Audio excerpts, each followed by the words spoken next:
3 corners, 3 straightaways, all different from the other. Straightaways that span over a mile and corners oh so tight that downshifting is considered. All that and more is what makes this track truly a tricky triangle. The venue, otherwise known as the Pocono Raceway, plays host to round 11 of 22 on the Outlaws Sim Series Gunman truck schedule. And the action is coming up next here on Pit Stop TV. Good evening, everyone, and welcome to the virtual Pocono, Pennsylvania. Devin Zimmerman joins me on the call tonight, and Vincent Cortez is on our social media coverage this evening.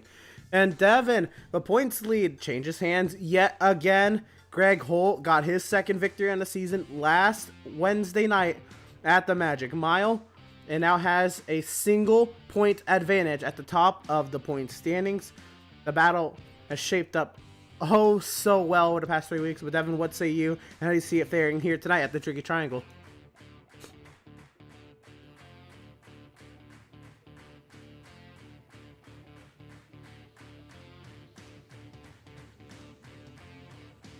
It looks like Devin is having some microphone issues, so...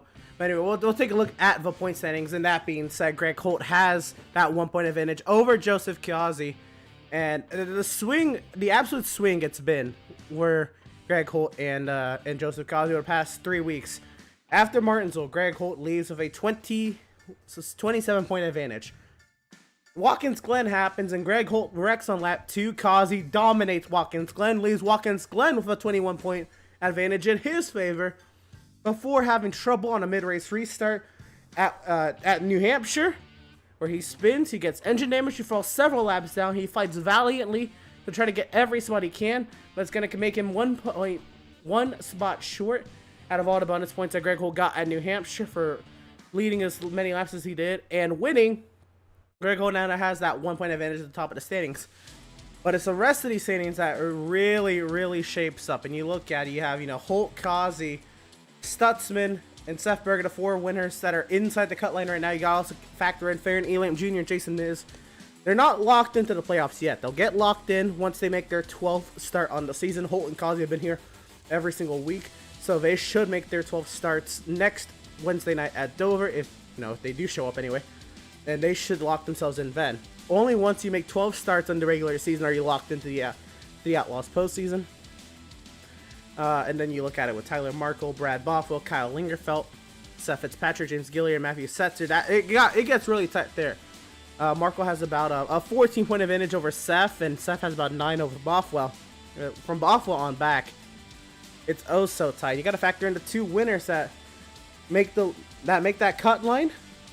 If you were to factor in those 2 winners, that cut line is then exactly in between Max Service and Kevin Thompson, Devin. Yeah, that's right. Hopefully you can hear me now. I was having mic issues, and it wouldn't be a day at the Tricky Triangle without some tricky computer issues, I guess. So we got it worked out now. But yeah, I mean, it's getting really close here. Like you said, that cut line would be right between Max Service, Kevin Thompson. They are tied right now. Don't expect them to be tied after tonight, of course. But Max Service moving his way up after missing some races earlier in the season. So he's into the playoffs at the moment. Kevin Thompson, Devin Smith have some work to do if they want to get in, especially with these 2 behind them who have, they have racing wins, so they will be locked in after next week. And then right there, just behind him, only a couple points out in that 14th spot is Joshua Landfox. He's right there looking to get his way in, along with, Andrew Pratt back there in 17th behind Farron Elam and Jason Miz. So, yeah, Andrew Pratt, I mean, he's a little ways off. He's got some work to do. There's not much time left, so he's got to get on it along with Brandon Richardson, Dave Solms, and Adams there, in the 55. He really has to start kind of really getting his foot down, maybe taking some chances. Got to win a race at this point more than likely to get in. So that's going to be on these drivers' minds. I mean, they all want to make the playoffs. That gives you that gives you the only chance to try and win this championship. So we'll see what they can do here at the Tricky Triangle. It's we didn't do the race map first, but we'll go ahead and bring it up now. 3 different turns. You can see the 4 there. Maybe the 4 is entering pit road, I guess. Yeah, there's no 4th turn. What turn 4? What turn 4? So yeah, three turns, three separate straightaways, each very different in their own right. Turn one, 14 degrees of banking, is modeled after Trenton Speedway, which is no longer on the NASCAR service or NASCAR schedule. It was back in the 50s and 60s, I believe they raced at Trenton. Turn two, modeled after a track we know well, Indianapolis Motor Speedway, 8 degrees of banking. And then turn three, Milwaukee Mile, is modeled after that, 6 degrees of banking, really flat. It's really easy to get this track wrong in one of those three turns. You got to set the truck up oh so carefully. I mean, if you if you set it up for turn one, it's not going to work in turn three. If you set it up for turn two, it's not going to work in turn one. So you got to really dial it in and have it work in all three turns. And that's what makes Pocono so very tricky. They call it the tricky triangle, of course, for that reason. And another thing that Pocono is really famous for is for some very long green flag racing, which I believe we're going to see tonight. I mean, this field can get very spread out very easily. And, if you're not careful, people can start getting away from you here. Oh, absolutely. And with the field that we have here, the Outlaws Sim Series, such a great group of drivers. Every week, they even take it to the toughest tracks, and they have relatively green flag races. So I think a track that promotes green flag racing like Pocono Raceway means it's a walk in the park for these Outlaws Sim Series drivers. That's what we think anyway. We'll see what happens when they're barreling off double wide, maybe even more, 3-4 wide into turn number one, because, well, let's talk about it a little bit more. That front straightaway, it is oh so wide. I mean, it really is. If you can get a good run on somebody on the restarts or the initial start of the race after the start finish line, of course, you can pull out from behind and try to send it on in there into turn one to make up all those spots you can, because it is so hard to overtake here once you're spread out. That front straightaway in the turn one on restarts is definitely going to be something to watch. If drivers can get some great runs, it's going to be fantastic in there. But turn one is oh so tight, and that's going to be kind of alluding to what I said in the intro. You might consider downshifting there, or in turn three, because it's oh so long. You really want to maximize your exit out of turn three, of course, because that's the long front straightaway that is over a mile in length. From turn three to turn one, that is going to make or break your entire race. If you can make it through turn three and rotate really well and get a nice exit, you are golden. But you can't count out the long fun as well, of course, from turn one down to Indianapolis, or down to turn two, the tunnel turn, Indianapolis. This is not Le Mans. But because these trucks are a little on the lesser side of the horsepower side when it comes to these stock car vehicles, when that race here at Pocono, it is almost wide open. I'd imagine a lot of setups tonight are geared to make these trucks wide open through the tunnel turn. So you got to think from turn one to turn three as basically one long straightaway, maybe a little blip of the throttle in turn two, or a little speed scrubbed off in the corner. But from turn one to turn three, that's essentially one big high-speed complex as well. The short shoe from Indianapolis to Milwaukee, of course, is very, very important when it comes to setting up that turn three course. And we'll do that 77 times heading into tonight's race, Devin. We take a look at the schedule, what we've gone so far. The first half of the season on the left, counting tonight, Pocono Race 11. But what we got coming up is just as fantastic. We've had a gauntlet of races. We had dirt on this half of the season. We won't have dirt in the second half, but we have just about everything else. We got the 1 mile concrete monster mile at Dover. We have the 1.5 miles at Charlotte. The 1.25 miles flat oval in Gateway. We have the 7/8 short oval at Iowa, and then 3.5 miles in the playoffs. The Roval, the road course, or the oval turned road course, the plate track at Talladega Superspeedway, the high bank concrete short track at Bristol, and of course the 1.54 mile oval, quad oval to close out the season at Atlanta. But then we look at this second half of the schedule. I mean, what races are you looking to maybe kind of cherry pick? What are you looking forward to most out of that second half? It's got to be the playoffs. I mean, there's some great races before we get there. Dover, Charlotte, Gateway, and Iowa, all very, very different tracks in their own right just to get into the playoffs. Then once you get there, I mean, you think you got 3.5 miles, but they're all, I mean, I've talked about before in the broadcast, they handle so differently, all three of them. Very interesting how that's going to play out.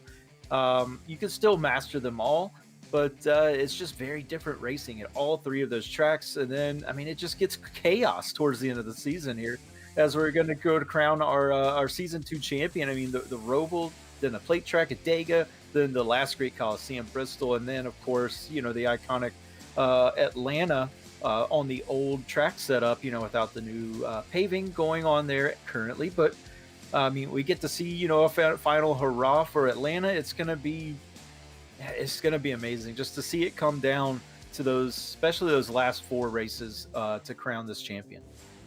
I could not agree more, Devin. What else is going to be amazing is the 77 laps of racing we have coming up next here on Pit Stop TV, the Outlaws Sim Series round number 11 of 22. We'll be back after these messages. We'll be back with pre-race interviews, qualifying, of course, the race coverage. Don't go anywhere. Outlaws Sim Series Pocono continues after this.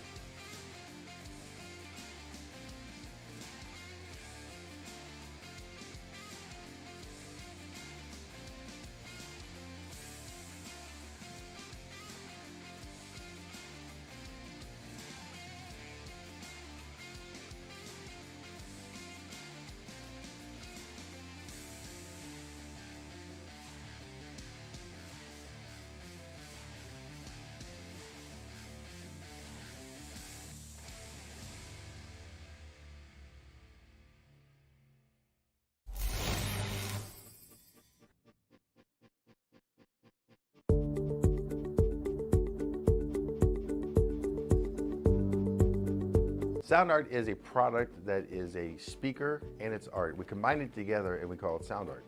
What makes it so unique that any picture can be your speaker?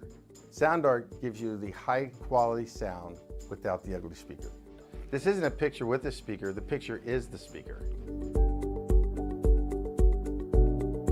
Just imagine your wedding picture uploaded onto a canvas and now it's speaking 10,000 tunes. I mean, it's a very cool concept. What we like so much about it that you can take anything that means something very special to you, upload it on the canvas, have it hanging up in your room, your balcony, wherever you want to put it, and now it's a speaker. I mean, how cool is that? It's something that we have that and no one has. No one has this product. It's just a great gift to give anybody. It's just a neat concept. Around here we say, art never sounded so good.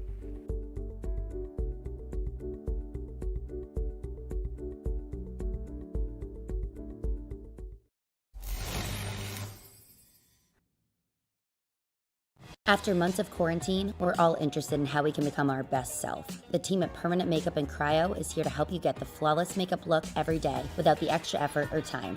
When it comes to your appearance, you deserve the best care that money can buy.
Welcome, race fans, back to the virtual Pocono Raceway. And I'm sorry, I said earlier we're at the virtual Pocono, Pennsylvania. That is incorrect. We're in the Pocono Hills of Pennsylvania, but we're at the virtual Long Pond, Pennsylvania tonight. Again, for the 2.5 mile tricky triangle tonight. And it's going to be quite the feat if you can master all 3 corners. And, well, we have some drivers to talk to, but before that, let's go ahead and get in our thanks of all of our partners here at Pit Stop TV.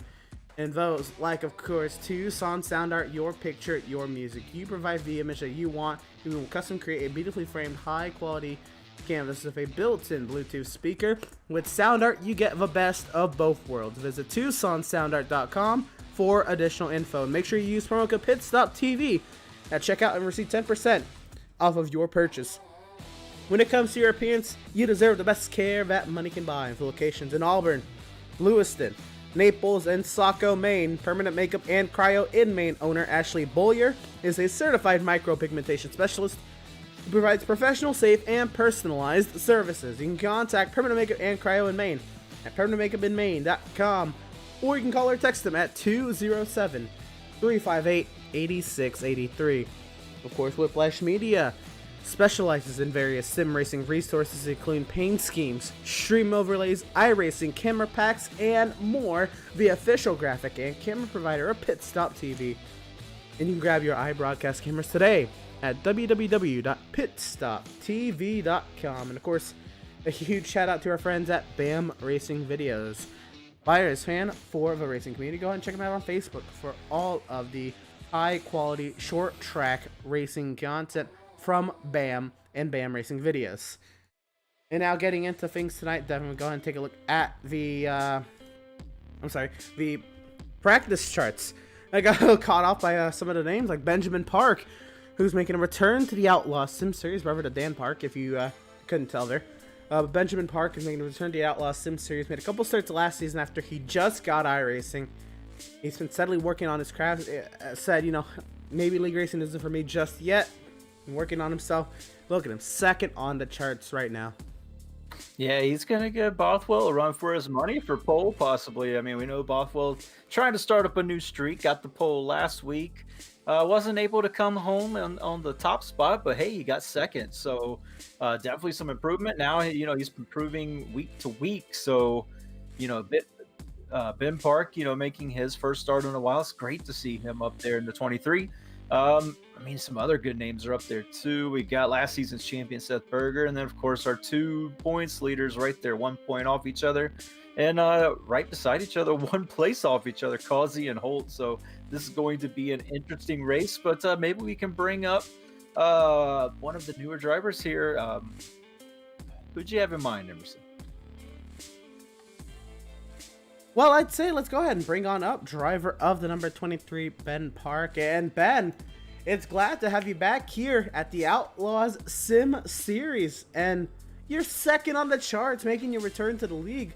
How'd this come about, and where'd the speed come from, man? Well, I've been working night shift, so I haven't been able to race, but I'm not doing that anymore. And as far as the speed, I just play the game a lot. Well, there you go. And the truck was good. Truck's good. We'll see how the race goes. It certainly seems like it, Ben.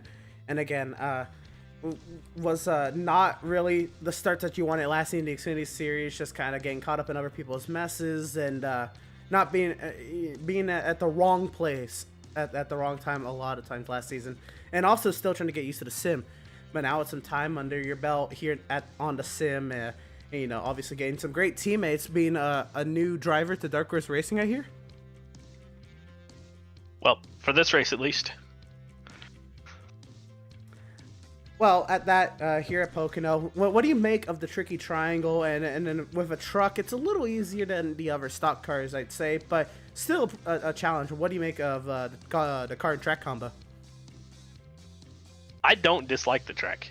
I know other people can't stand it, but it's for me, it's the track I got my first win in the truck series when I just raced other people. Ranked race. Right. The official races, I'm assuming either C-Fix or C-Open. That's great to hear. So you got a little confidence behind you coming into Pocono. Coming, of course, your work schedule prevented you from running before. So if you coming back tonight, and I know practice will say one thing, but what would you be content with leaving tonight with? Finishing. It's 77 laps. It's a long race. Just getting through it would be good for me. Absolutely. Well, Ben, again, you're a champion of my Formula One league. But coming here to the Outlaw Sim Series, giving your hand at stock cars. Of course, you you've known NASCAR, and you've played all the games and all that. But to finally see you going at it on a NASCAR league, glad to see you, and bring some pace with you is even better. So best of luck to you tonight, Ben. Hopefully we'll talk to you some more later on. Thank you. Hope so. Yes, sir. And driver of the number 23, Benjamin Park, again making his return to the Outlaws Sim Series. And you know what, Devin?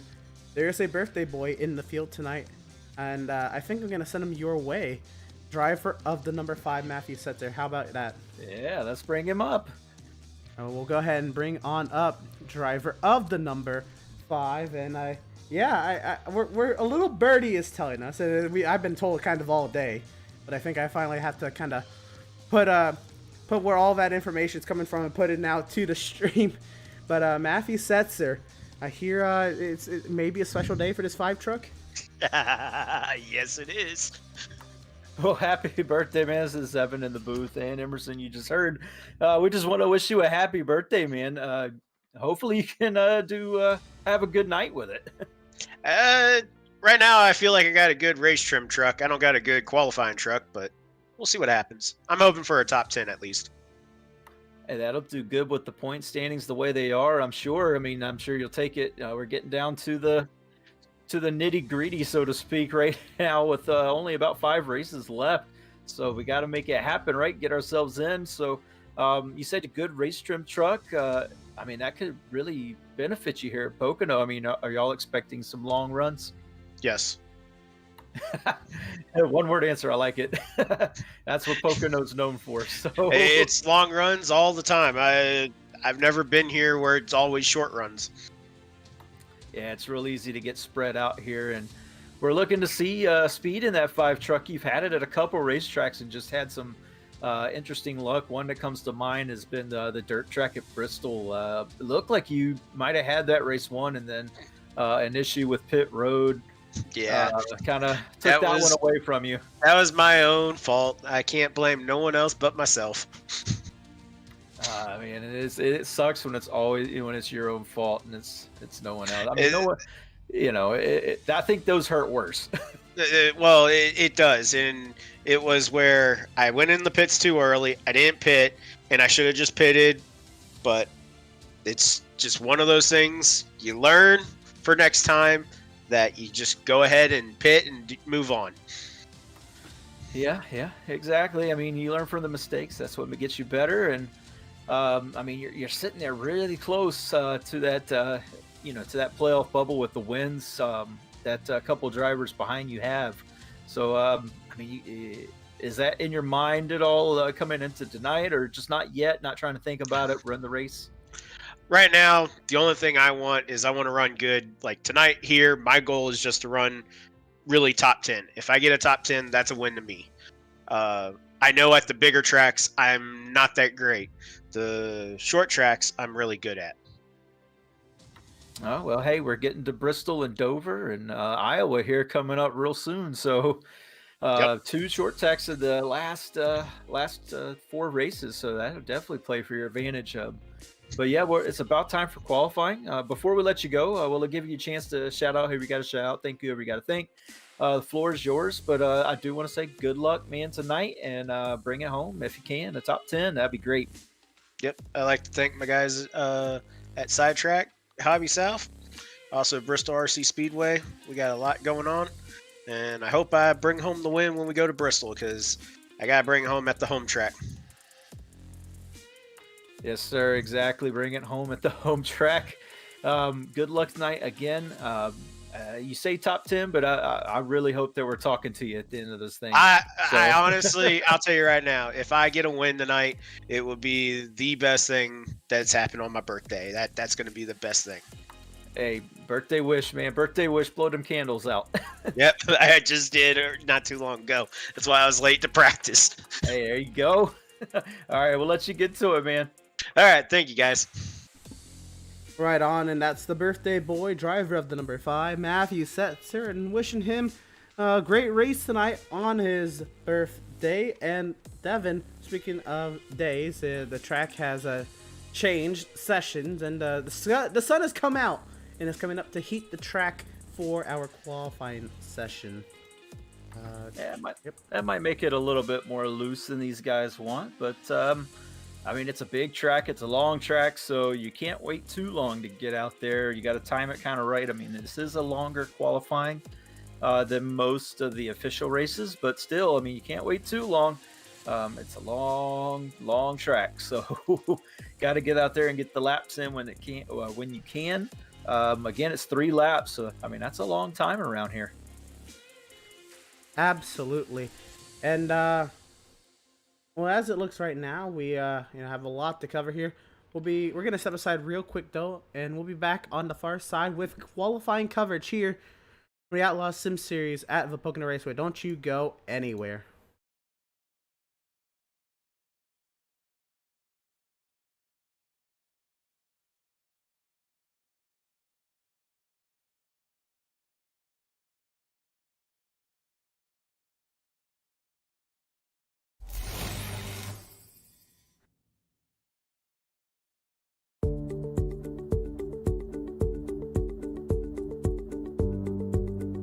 Sound art is a product that is a speaker and it's art. We combine it together and we call it sound art.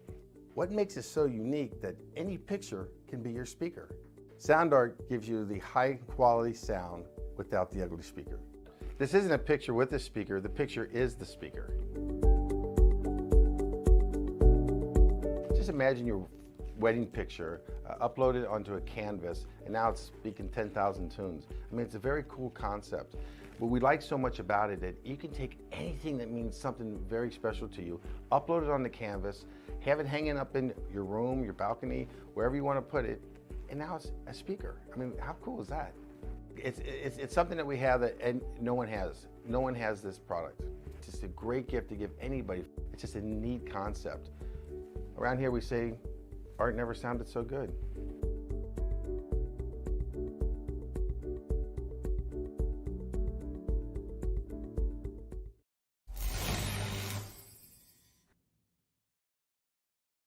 Have you found yourself trying to hide your joy because you're unhappy with your teeth? Your smile is the first feature noticed in an interview, on a date, or in family photos. We want you to be able to shine bright as your best self, and our teeth whitening system is the perfect step toward restoring your confidence.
Sound art introduces an entirely new way to listen to music in your home.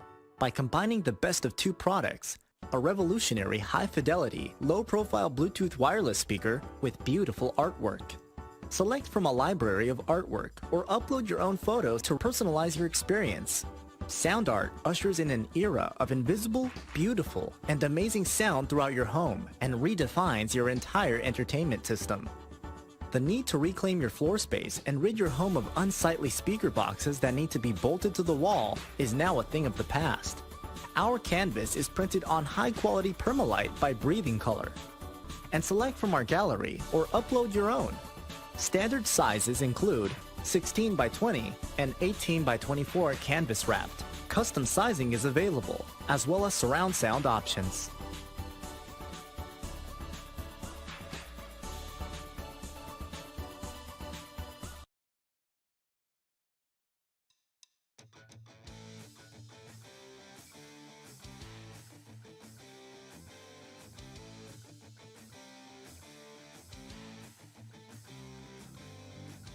Welcome, race fans, back to the virtual Long Pond, Pennsylvania. We're here at Pocono Race for the Outlaws Sim Series, round number 11 of 22, here for the Outlaws Sim Series Gunman Trucks schedule.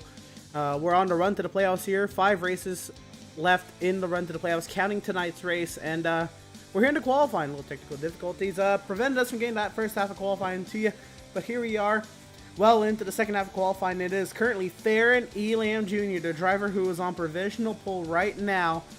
And we have drivers coming around the track right now, so we'll see if that holds. But Theron Elam currently provisional pole, Devin. How about it? Yeah, and he pit Brad Bothwell by about a half a tenth, so 47 hundredths of a second. So, I mean, it's really close up there at the top. I mean, the top 5 are covered within a tenth.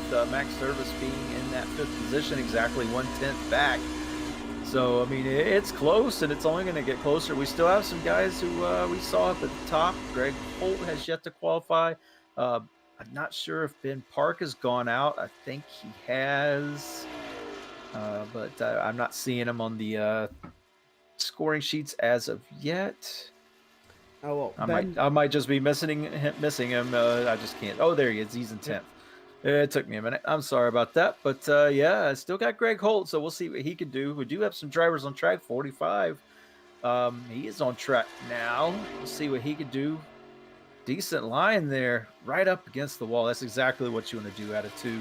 Get the most speed, keep the momentum up. Yeah, how about it? The Mexican Julio Villalobos rounding his way through turn number 3. And down the front straightaway he goes. Villalobos currently 20th. Trying to improve upon that. The first time I ever saw this guy drive was at the Pocono Raceway back for the Emissary Truck Series, and he gets it into the top 10. 9th quickest for Villalobos. Yeah, and it looks like he was using that first lap as a setup lap. A lot of guys like to do that. Not really go super hard in turn 1. You kind of can chew up your tires there. Maybe set it up on that short shoot down into turn 3. And then get the run off of turn 3 down that very long front stretch. Was the 78 is on track now? I'm not familiar with that number. Well, you'll be familiar with the driver number 78, Jovi Ray, currently working his way around the racetrack, making his Outlaws Sim Series debut. He's currently on his 2nd lap of 3 right now. And it appears we're going to have to take another quick break. We'll be right back on the far side of this break with the coverage of tonight's Outlaw Sim Series Pocono race. Don't go anywhere. We'll be right back.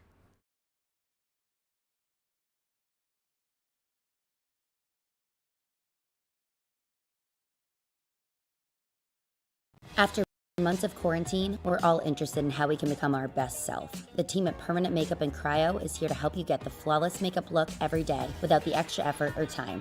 When it comes to your appearance, you deserve the best care that money can buy.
Welcome, race fans, back to the virtual Long Pond, Pennsylvania. Hopefully this is the last time we have to break a qualifying coverage. Qualifying is coming to a close here. But yeah, we missed a lot of it, but it is driver of the number 98, Theron Elam Jr., who will qualify on the pole position for tonight's race, Devin. Yeah, Theron Elam Jr. is going to take the Pratt Tile and Stone Award. He is our pole winner this evening here at Pocono, his first one of the season. So congratulations to Fairham Elam Jr. You are the winner of the of our Pocono races Pratt Talonstone Award. Pratt Talonstone serving Central Vermont since 2005. Yep, absolutely. Fairham Elam Jr. doing a phenomenal job to secure the pole position tonight. And we'll go ahead and walk you down the starting lineup for tonight's race. And of course, with the pole, it is Fairham Elam Jr. who will start from row number 1, P number 1, into his outside, if he chooses the inside anyway. It'll be the 31 of Brad Bothwell. Row number 2, it'll be the 88 of Joseph Causey, the 81 of Max Service, looking to improve upon where he is right now in the point standings, right on the bubble, trying to clear his way past that bubble. Row number 3, it'll be the 95 of Devin Smith, the 33 of James Gilliard. Gilliard and Devin Smith both showed glimpses of speed earlier this season, hoping that they can continue that speed as they try to get their way into the playoffs. Row number 4, it'll be last season's champion Seth Berger, and to his outside will be, again, driver returning to the Outlaws Sim Series for the first time since, I think, the middle of last season, Benjamin Park in that number 23 truck. He is here, ready to go from P8. In row number 5, it'll be driver number 65, Kyle Lingerfeld, and driver of the number 5, birthday boy, Matthew Setzer. Yep, then row number 6, we have Jesse Adams on the inside in the 55 truck, and then Jeremy C. Poole on his outside in the 32. Row number 7 is going to be Joshua Gathright in the 27 and 15th. 16th outside of him is Doug Solms in the 67. Oh, sorry, we skipped over row 7. So it'll be Tyler Markle on the inside and Jose Villalobos on the outside there. And then we have row 8. I just noticed those numbers were wrong. So row number 9, Joshua Landfox in the 66. Outside of him are our points leader, Greg Colt, a little bit further back than he'd like. But I'm sure that truck has some long run speed like we've seen all season. And then finally, row number 10 here is going to be Jeremiah Stutzman in 71, and then Joby Ray making his first start in the Outlaws Sim Series in 20th.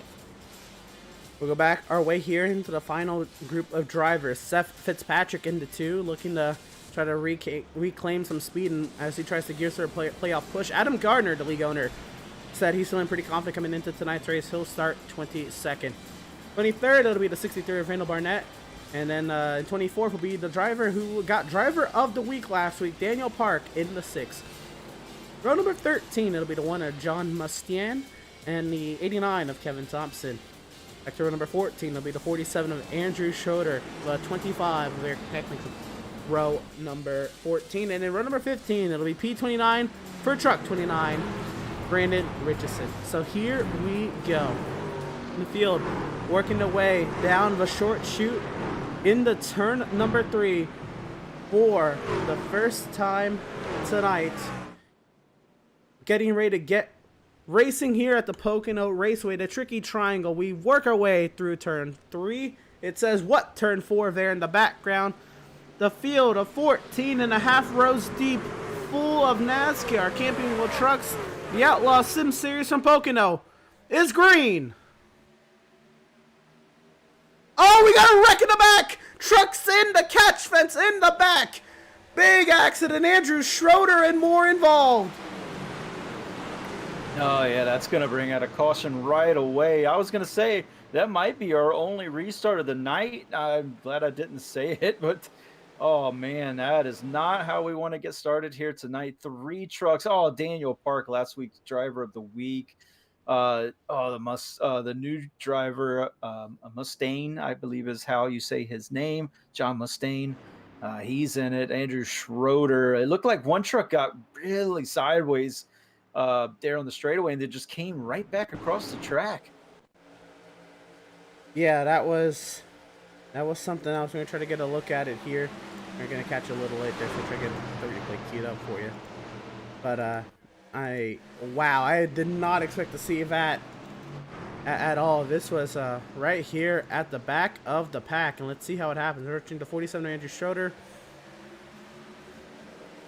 and the Hannah Montana machine there of the 6th. Oh my goodness!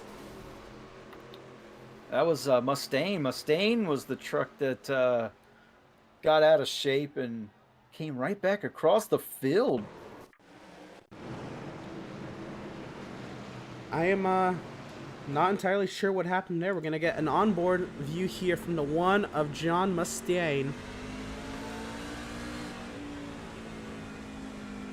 What is?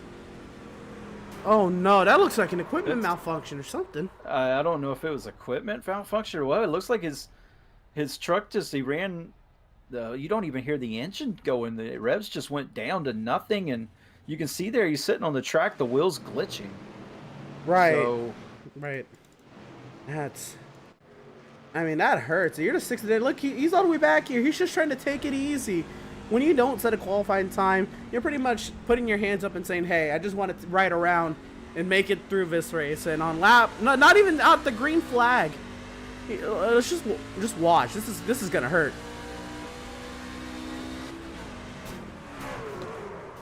Oh my goodness. just nothing you could do if you're Daniel Park there or Andrew Schroeder. I mean, nowhere to go, nothing you can do. You're not expecting that, and the guy just comes right back up in front. Oh man, and I don't think it was anything to do with Mustang there. It looked like equipment malfunction. The wheel was glitching, so I think he noticed he had a problem, so he pulled over, and then what he probably did was unplug the wheel, and he was still going. So when he did that, it probably glitched the wheel and just turned it dead right. Because I've seen that happen before. We've seen that dead right happen on wheel malfunctions with Joseph Causey last season. Yeah, both of those at the Auto Club Speedway, one on the road course, one on the oval. And we're going to get a slew of fastest laps right now because, well, working caution number one, and we haven't even gone a green flag lap, and most of these drivers didn't even take the green flag before race control is probably calling the caution for this one. But, wow. What a turn of events to start the Outlaws Sim Series round number 11 from the Pocono Raceway here tonight. That is something I was not expecting a catch fence crash before we even took the green. No, not at all, and it's really unfortunate, especially for the two guys who were just trying to, they just didn't have any part in that. I mean, also Mustang I think it was something malfunction and nothing any of them could do probably. And oh man, such a long race like this, and that happens on just taking the green flag. I mean, it sets us up for another great restart, but man, you don't want to see trucks taken out like that right at the start. Well, while we got the opportunity, let's go ahead and talk to our Pratt, Tayo, and Stone Pole Award winner, and working lap 3, and you're still holding the race lead, Farron. How you feeling? But no, in all reality, congratulations on the pole. How'd you do it, man? I mean, we shot a fast truck tonight. Reaper Speed Shops built us a great setup for today, and I didn't make a mistake. So that's what happens when you don't make mistakes and put yourself behind the 8 ball. Well, there you go, Farron. I'm sorry, Devin. Did you have a question? Oh, nope. I didn't say anything, but I will. Yeah, Farron, a great showing in qualifying. And, I mean, wow, you're sitting a little bit low in the standings right now. You do have the win to your name, but just trying to solidify that you do belong in the playoffs. You can do this, and you're going to make a run for the championship. I mean, what a statement to make here at the Tricky Triangle. Is that got to build your confidence as we get closer to the playoffs. Yeah, man, it's huge for the conference, man. It's the first time I've ever came here on the sim. I've never been here before, so yeah, I mean, it builds confidence. I feel like without the run of bad luck we had there for 2 to 3 weeks, I feel like we'd definitely be a little bit higher in points. But sometimes they're out of your control, and hopefully we can come out here today and at least come away with the top 5. So essentially, tonight's race is gonna be, with the caution here, let's say it's 73 laps or so. How do you feel now before, I guess, really getting into it? I don't know, the heart rate's up a little bit now because you don't expect a wreck going into turn 1, but hopefully that don't happen to me. I'm prepared. We put a lot of work in this week for Pocono, and I feel like I'm in a good spot where if I don't make mistakes, I think we got the speed to top 5, maybe challenge for win. That's awesome. Real quick, Farron, we're going to give you the floor here to shout out who we're going to shout out. Thank you. We're going to thank for the pole position to lead for now? Obviously, all my teammates at Dark Horse Racing, Reaper Speed Shop, Speed Labs for building this great setup, and Raging Cajun Wrapping Designs, who has wrapped every single one of DHR's cars, I think except for 2. So big thanks to him. Absolutely. Well, Farron, best luck to you, driver. Hopefully we're talking to you on the far side. Yep. And that was driver of the number 98, Farron Elam Jr. And we're getting ready for a restart here. It is the 98 of Farron Elam. Going to lead us. It's the iRacing.com safety vehicle. Finds its safety in the pit lane. Hopefully it's safe down there because we're green from Pocono.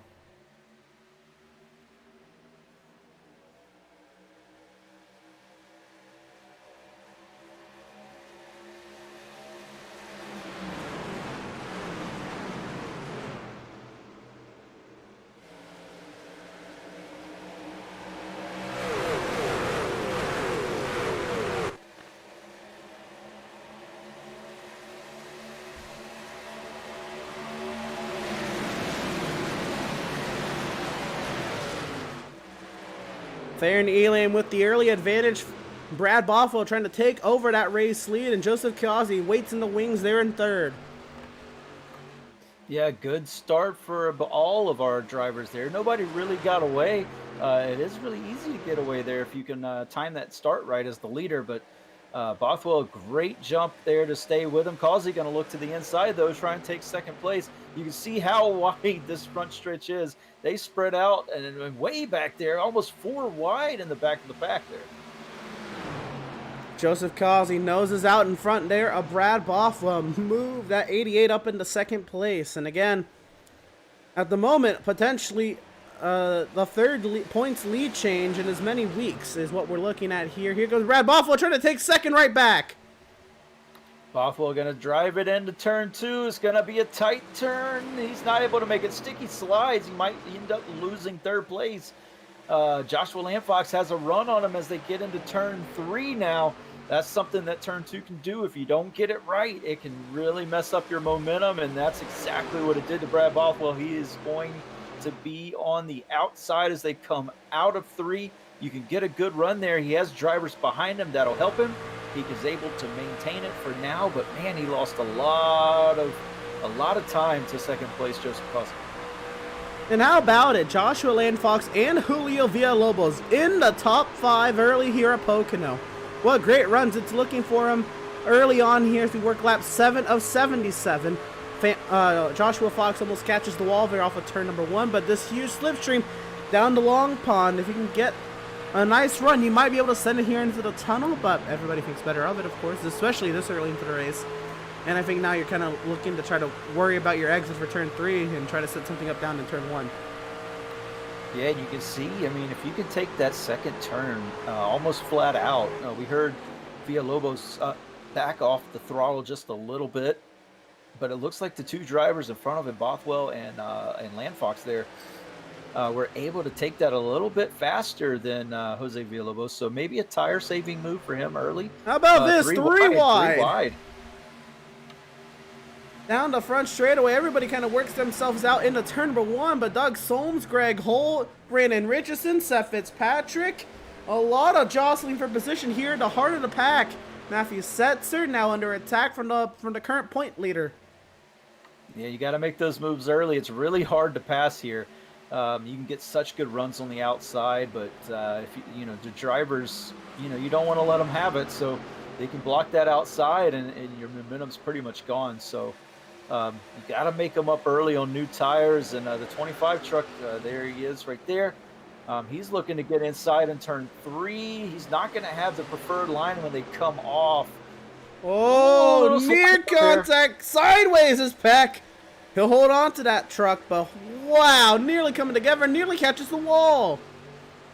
Yeah, trying to get that thing back up in the line, get into the draft so he doesn't lose more than he's already lost, but he's already under fire from Adam Gardner. Adam Gardner drives it into turn 1, tries to outbrake him, but he's fighting back on the outside. Is he going to have the preferred lane getting off? And Eric Peck's able to maintain that position. Wow, wow, wow. What a great defense there from Eric Peck. And how about this? Here comes Kevin Thompson on Randall Barnett, side by side into the tunnel turn. Barnett holds his own around the outside, but I think Thompson might get the run. Here comes Richardson. He wants to take it 3 wide. He'll think better of it, though. Back to 2 wide. Here comes Gardner trying to take the spot. Oh, man, the pack racing back here is insane. Richardson trying to get down to the bottom. Gardner's down there. He catches the grass. Gardner sideways. Oh my gosh, some fantastic holding on to the truck there from Adam Gardner. Catches the grass, able to hold it, keep it from spinning. Such close racing from these drivers, but so far it's been okay. So here's teammates going at it here up in the top 10. Seth Berger trying to get in front of his teammate Max Service. He's able to make that pass before they get into turn 2. Again, it looks like that turn 2 catching people out. You don't want to be side by side, I don't think, getting through there. Unless you can do that right there, where you make the pass right before the turn, as Benjamin Park was able to make there. Yeah, Ben Park was able to slide right on by Devin Smith into the tunnel turn. I don't know if maybe Devin had a bad turn 1 or something happened on straightaway, but nonetheless, he just powered right on by. And how about Greg Holt, after starting 18th, trying to power his way forward right now up to 14th and looking to continue his climb through the field. He's been as high as 12th, though, looking to continue working his way forward. Yeah, this is really going to test his resolve here. I mean, we know that Greg Holt always seems to bring a very fast long-run truck to all these races, and he's very good on the long runs, but Pocono's kind of a different beast. It's really hard to pass here. It's really hard to make up positions if you don't get them at the start. Seth Fitzpatrick going to look on the inside of turn 2. He's able to clear it before they get to the apex. 45 truck, though, is going to battle back. Jose Villalobos does not want to give up that spot so easily, but he's going to have to concede it for now. Seth Berger just a little faster at this point in the race, lets him get on by. Yeah, Villalobos out of the top 5 for now. Julio Villalobos again came over from the MSRA Truck Series, just wanted to continue running some of these races we have here on Pit Stop TV. Decided Outlaws Sim Series would be a good little spot to come try out the races, and it seems like he likes it. He keeps coming back for more, going at it with last season's champion there, Seth Berger. And now Julio Villalobos is in a Swift Racing sandwich, and they have rebranded from Burnt Rubber Racing. It is now Swift Racing, and Villalobos nearly catches the wall. Julio hangs on to it. Here comes Max. Yeah, Max going to take a look. He's going to think about it, thinks better of it, though, as he tucks in behind Jose Villalobos, getting into turn 2 a little wide through there. Doesn't able to catch the apron. Oh, that was Max that didn't catch the apron there, but Julio was right on it. They're going to look into turn 3. Max drives it in a little deeper, but he stays right tucked behind that 45 truck for now, and try and get the run as they go down the front straightaway here. And I apologize, it was Julio Villalobos, not Jose. That is my fault. Yeah, Julio Villalobos. All good. We're working now lap 13 of 77, and I think it's now important to note that we do have stages in the race. Again, stages are scored under natural flat conditions. And oh my goodness, Villalobos nearly catches the turn 1 wall. I thought Kazi was going at it for the race lead, and I think he was just trying to get some clean air to the nose. I don't know. But stage 1 will be scored at the completion of lap 16, and there will be no change of session state for that stage ending either. And then stage 2, I believe, is the end of lap 35. I'll have to double check, but I'm pretty sure end of lap 16, end of lap 35. We'll be giving out stage points at the top 10, and maybe that's why Greg Holt is on such a hot mission to get to that top 10, knowing that Kazi's up in second. And if Kazi stays there, or even wins the stage for that matter, because he's going at it now with Farron Elam Jr. Farron being defensive, the defense down the front straight. Yeah, Farron pushed him down a little bit, but Kazi drives it in deep into turn 1. He looks like he's going to complete the pass. Farron, though, will have a run as they come off the turn, as you see the 31 truck exhibiting that run. Kazi going to block inside. Here we go to turn 2. The leader side by side as they get in down the middle of the back of the long pond straight into turn number 2. Oh, man. Getting tied into the turn. I think Farron concedes he'll live to fight another day. Wow, some great racing all through the pack, and great racing for the race lead. Huge defense from Farron Elam, allowed Kazi, trying to not allow Kazi to get to his inside. He did in the turn 1. You know what Farron did? He backed off, worked on his corner exit, and he was able to get side by side with Joseph for turn 2 and down Long Pond. But this battle for third won't go away. 2 laps to go in stage 1. Yeah, Fox there putting his 66 truck on the inside of Bothwell. Bothwell's been sliding the back end of that truck around for a couple of laps now. Looks like he's doing a drifting expedition out of turn 2 the last lap. But yeah, just not handling right on the tail end of that truck. That's also, this battle's allowed Seth Berger, them being side by side, has allowed him to get up to this. He's going to look to the inside now of Joshua Landfox to get into turn 2. He's there. Side by side, the last champion goes, and he'll put himself into 4th place. He's got 1 lap to see if he can get to Bothwell. Villalobos under attack from Gilliard. Here we go into turn 3. Gilliard slides up the track a little bit. Villalobos hangs tough on the outside, though. That is a very tough road to hoe for the 45, but he'll hold on, and they'll go side by side down the front. Yeah, Villalobos gets the preferred line, getting off the top of the turn there. He gets the run down the front stretch, but Gilliard's not going away. Gilliard's going to look to the inside again as they get into turn 1. He was a little bit of side drafting there. Oh, truck's slow on the inside. Luckily, he's out of the way, but that was some man. contact. Near contact there, and Max nearly catches the wall. That was Jeremy Poole coming off the pit lane. And again, this is a battle for stage points. The stage ends, and at the end of this lap, side by side for the 6th position and for 8th. Gilliard trying to take it away, nearly getting into him off of the tunnel. Max and Stutzman side by side behind. Gaffright in the wings. Gilliard just getting sideways off the turn. Oh, little contact now. That was definite contact. Forces Julio Villalobos up the track. He's going to dive it in, though, to the inside. Man. Oh, glides it up in front of Max Service. What crazy racing here for the stage points. It'll be Gilliard 6th, Villalobos 7th, Service 8th, Stutzman 9th, and Gaffright 10th. The top 5, as on the other hand, pretty spread out after some changes to the lead there. Kazi, 1 stage, 1 over. Baron Elian, Brad Bothwell, Seth Berger was not able to get there, and Joshua Fox, the top 5. Those are the 10 drivers getting stage points, a little out of order there. But now we work towards lap 35, and here's the thing. These trucks, on a full tank of fuel, they can go about 30, 35, maybe 40 laps if you save, but that stage might come right at pit cycles. And here comes Seth onto the podium on Bothwell. Yeah, Bothwell got a little high into turn 1. Seth Berger's going to take advantage of it, try to get the run down the front stretch. He does have the 66 truck behind him there. Side drafting a little bit down the front. Let's see if he can drive it in. What you want to do is kind of do a slide job here in turn 1. You want to drive it in further than your opponent, outbrake them a little bit. There's not a whole lot of brakes in these trucks, but pretty much the same idea. Outbrake him, then slide up in front of him. Seth Berger's not able to do that, so now he's going to have his work cut out for him. Side by side, door to door, they go down the long pond straight into turn number 2. And how about the view Joshua Fox has of all of this? Side by side through the tunnel. Seth trying to clear Bothwell. Bothwell hangs tough on the outside. Into turn 3 we go. Looks like Seth has the advantage. We can send it on in there, but Bothwell's trying to keep it planted. Now here comes Fox. Yeah, Fox going to see what Seth Berger's doing. Berger's trucks look very planted. He does the slide job, gets up in front of the 31, blocks him a little bit as they come down the front. Not going to be able to block him enough, though. Here comes Brad back, fighting for that 3rd place position on the inside as they go to turn 1. What a battle so far between these drivers for 3rd place.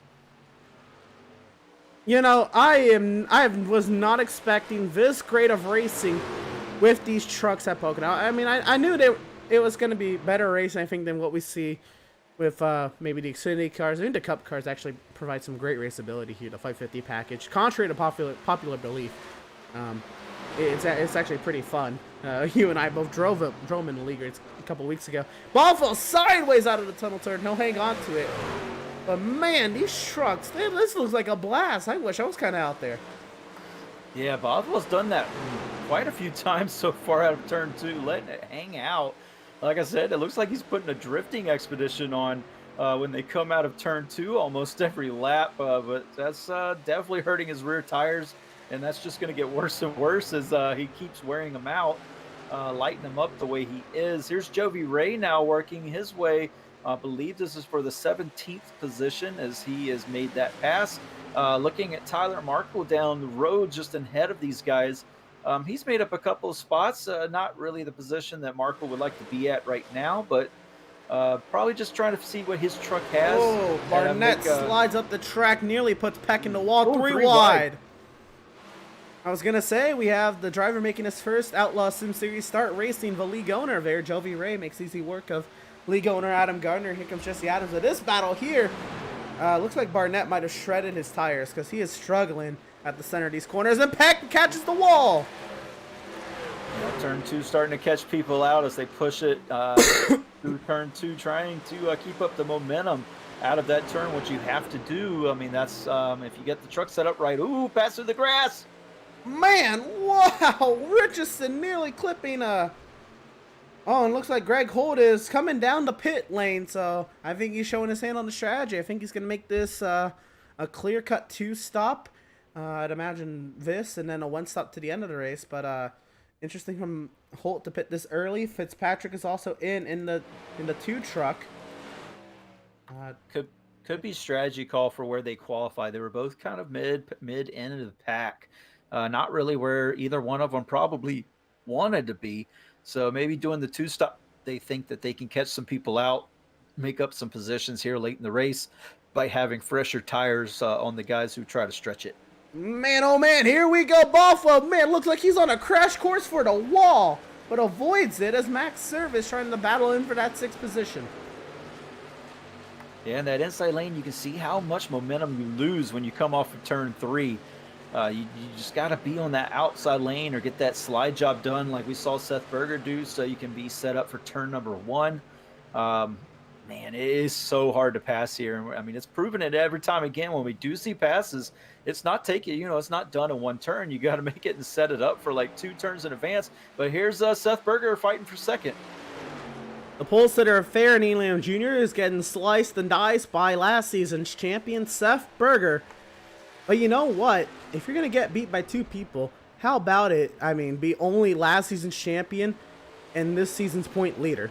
I think some great company to be among. If you're Fair and Elam Jr. trying to prove that you belong in this series and, prove that you're... I shouldn't say that because he belongs here, but proving that he's going to contend for this series and seriously can be a title contender. This is some great company to be among. It definitely is, and I mean, he showed that he can hang with him. He's not really lost touch too much with Joseph Causey. I mean, only a 2nd back, which is not bad for how long they've been running. Normally, Causey's trying to pull out some big leads by this point when he gets out to fresh air, but he's just not been able to do that so far. In fact, it looks like Seth Berger is trying to take a little chunk out of that lead. He's kind of dialed it in. It's almost below a 2nd now. We're getting close. So, man, some speed there in the long run from the 77 truck trying to make up for a mishap in last week's race where he probably should have won that race. Jeremiah Stutzman hits the pit lane. I should acknowledge that something amiss with Kyle Lingerfeld. He had to make a pit stop on that 1 caution he had today. And pretty late there because he ended up not even being able to catch up to the field. He actually restarted about 12 seconds back of the back of the field. There's something amiss for Kyle Lingerfeld. That's not going to help him as he's in the middle of the top 10 the point standings. He needs to have a good run as you get closer to those playoffs. And right now, Lingerfeld just kind of last car that hasn't made a pit stop right now in the 22nd position at the start-finish. Yeah, there's some interesting battles going on here for 5th place. Joshua Gathright looking on the inside of Brad Bothwell. Now Max Service trying to follow Gathright through. We're starting to see who's been saving their tires here on this run. Gathright, Seth Berger, James Gilliard, all starting to make their way towards the front, passing these guys who were up front early in this race. Gilliard gets a job easy done out of 3 there. Nice, impressive pass Max there. Sideways! Ooh, big save there from the 81 sideways. I mean, it's so hard to pass on the inside. That's why I was so impressed with how the 33 truck got it done. It's just so hard to get the pass done on the inside of turn 3. Here is Benjamin Park. Now he's making his way up the field. He's been saving those tires. He's on the inside of Villalobos as they come out of turn 1. Now going down the Long Pond Straight. How about Ben Park making his first Outlaws Sim Series Gunman trucks start this season. Of course, ran some Xfinity races last season. And again, they were not to this level. He has certainly improved. He's brought a lot of pace with him on his return, making himself a true contender, I think, in his first start. And he can just continue to improve upon this. I mean, this is great. As Max Service working to the outside of Bothwell. Bothwell's pitting now, and he's sideways trying to get to pit road speed. Ooh, yeah, this is a tough pit road to make. I mean, it's off of turn 3, so you think you can carry a lot more speed in there than you actually can. I mean, it's a sharp turn in, and you got to brake at the same time. So if you're not careful, the back end of the truck will come around, or the front end will lock up and just plow straight forward, whichever way you're pointing. So luckily for Bothwell, he's able to get it slowed down, get his service done. These guys looking to make it a two-stop strategy from here. It looks like I don't know if they're going to be able to stretch it, Emerson. It looks like a two-stop here. Yeah, I think it was kind of always going to be a two-stop, but I don't know. I mean, maybe if you go, as long as you can, especially with that early caution, maybe you think about taking a splash at the end, especially if you save tires. I don't know. That's just some thoughts I'd run through as a driver. Looks like Farron Elam Jr., the first of the front runners to come down pit lane. Yeah, so definite two-stop strategy playing out for most of these drivers. Seth Fitzpatrick has not exited his box. He's still there. So I'm not sure what's going on with that 2 truck. He's now 6 laps down. I don't think we caught him catching a wall or anything like that, but I'd imagine. Not good for the 2 truck when he's trying to keep up in that top half of the points and set himself up for the playoffs. But yeah, he looks to be not leaving pit road, so possibly an early exit for Seth Fitzpatrick. Yeah, I'd imagine that he probably sped and maybe just called it quits from there. Farron Elam is still in the box. Did he get a unsafe pit entry? Or maybe a speeding penalty. Or speeding, or I mean, I don't recall anything when he came down pit road. You got to stay to the right. That yellow line is the magic line. It's not because of the wall, and you see it right there. It's because of the scoring pylon. It sticks out and juts into the pit road, so it's that yellow line that they need to stay next to when they come down pit road and then pull into their boxes. It's really easy to speed here. Such a long pit road down a very long straight where you're used to going almost close to 180, 190 miles an hour. So yeah, definitely a pit road penalty there for Farron Elam, which, I mean, you don't want to see that. Self-inflicted wounds. Here we go. How about you were this? Doing so good at. Battle for the race lead. Last season's champion, this season's point leader. At the end of a tire run here at Pocono, Seth Berger has chased down Joseph Causey. And here we go, doing battle on the front straightaway on lap 29. Yeah, and you talked earlier about that race that you and I were in here with the Cup cars. Seth Berger was in that race and had a shot to win it. So he knows Pocono very well. He's really comfortable at this track. He knows how to drive it. Ooh, Causey a little loose out of 1. That's going to give the run to the 77. He's right on the back bumper as they get down into 2. Causey blocks as they go down the long pond into turn number 2. And if you ask Seth, he'll say that he should have won that race. He kind of plowed the wall with 2 laps to go and lost the lead on the final lap of that race. Trying to, maybe if he wins tonight, you think that makes up for it? I don't know. But he'll go toe-to-toe with Joseph Causey if he's going to have to do it. Working lap 29. Do any of these guys try to short pit one another? It's definite possibility here. It doesn't look like any of them are going to bite this time around. Also, Seth kind of went to the inside of turn number 3. His tires, though, do look a lot better. He's able to gain right back on the back bumper of Causey.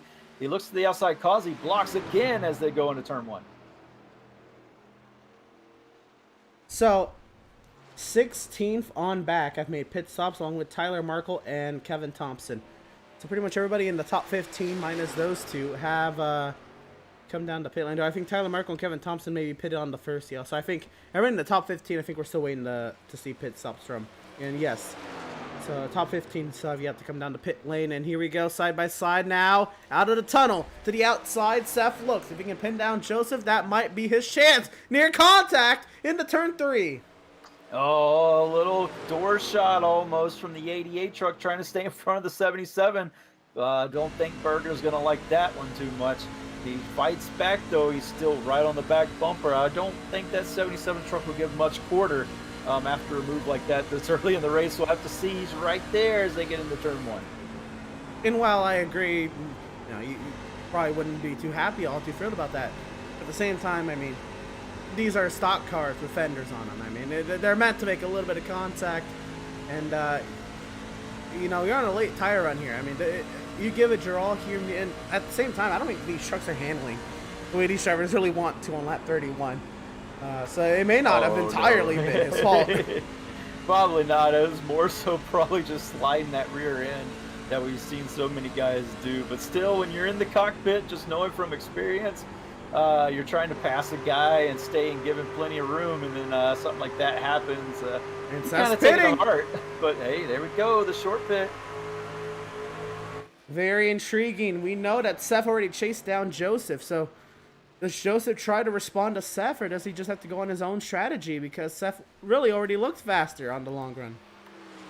You got to respond. I don't think there's any way that the 88 truck can stay up front if he pits any other time than this next lap.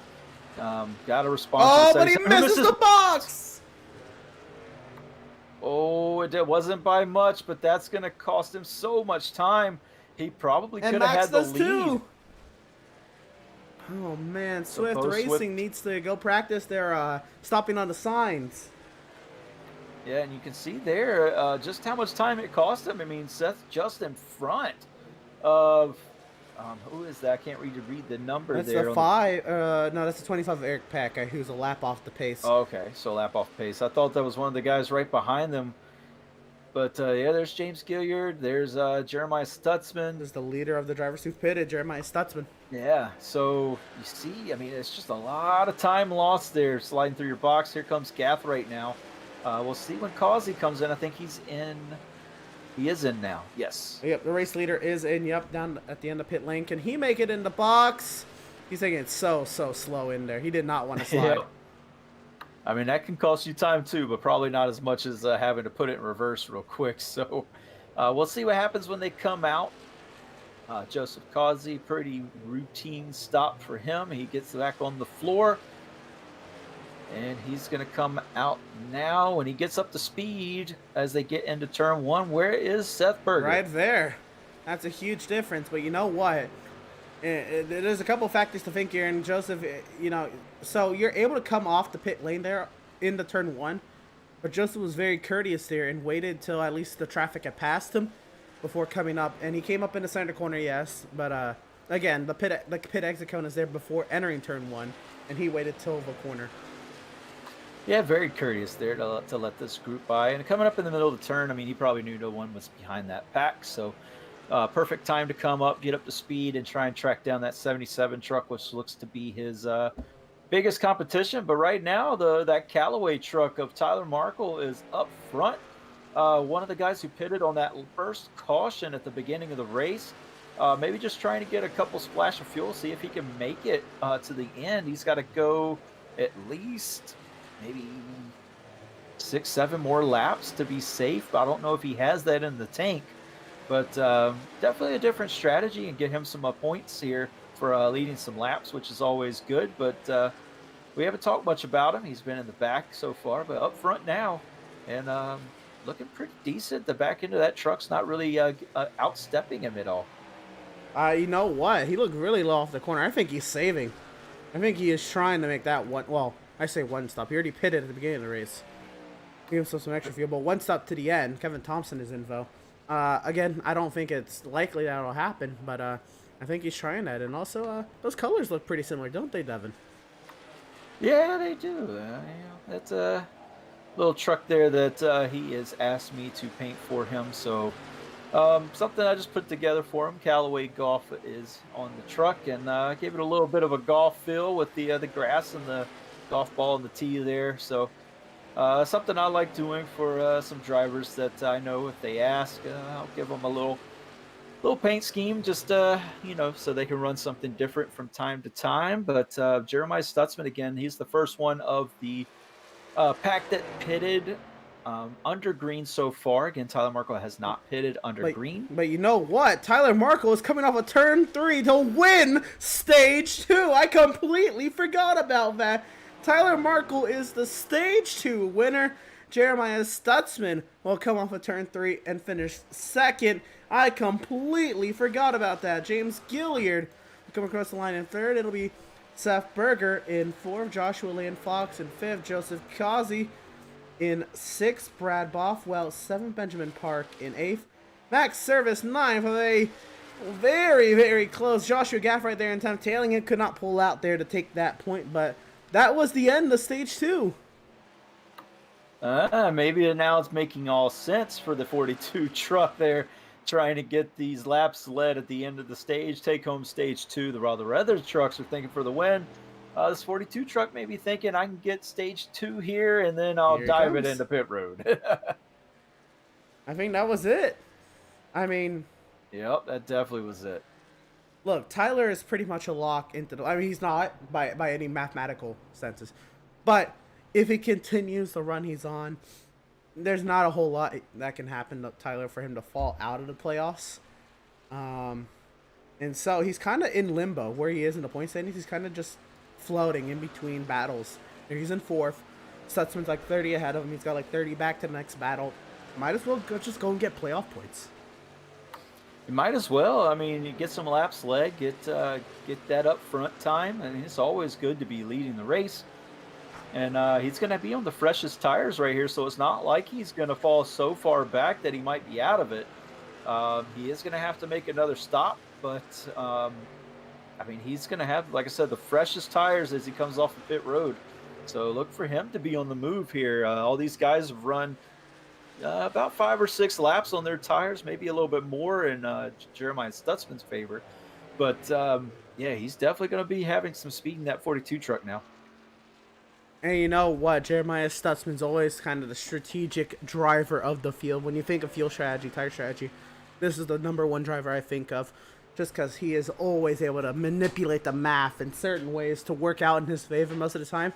I bet he was thinking he was going to win that stage once he made his pit stop. And Tyler Markle maybe foiled his plan a little bit. Yeah, and that extra pit stop during that caution is what kind of propelled Markle to be able to do that. So some forward thinking there from the 42, also from the 71. 42 maybe gets the better of the deal this time, but yeah, you never really want to bet against Jeremiah Stutzman when it comes to any type of strategy calls in the race. The guy, I mean, his head is always thinking about strategy calls, pit road, fuel mileage, all of that, and he is normally the guru at it. So I normally wouldn't bet against him, but this time it seemed like Tyler Markle maybe was just a little bit ahead of him. You know what? It's all about that opening caution that gave Tyler Markle the extra fuel to be able to do all this. And how about this battle? This is Berger and James Gilliard side by side for the second position, working their way through turn number 1, and they're also catching that 71 of Stutzman very quickly. Yeah, and Berger, again, a lot of speed in that truck as the tires start to wear out. He just shows that he still has tons of speed in that 77. Gilliard, they're going to draft him down the back. Seth moves down just to say, hey, no, you're not going to try that. So 77 stays in front for now through turn number 2. Now he has his sight set on the 71 of Jeremiah Stutzman, just a little ways down the road, only about a second down the road before Seth Berger is in the race lead.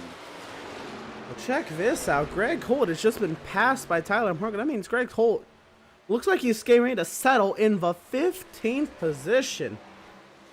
And I mean, it was pretty evident with the first 2 stages where Kazi got stage points and Holt got none. But man, the point lead changes again. Yeah, no, Greg Holt, like I said, starting that far back, it's just so hard to drive through this field. He loses another spot there. But so hard to drive through this field. I was trying to look at the truck, see if there's maybe some damage on the right-hand side. I don't see any, I don't think. Just but a little bit on the right rear, but that shouldn't keep him back here.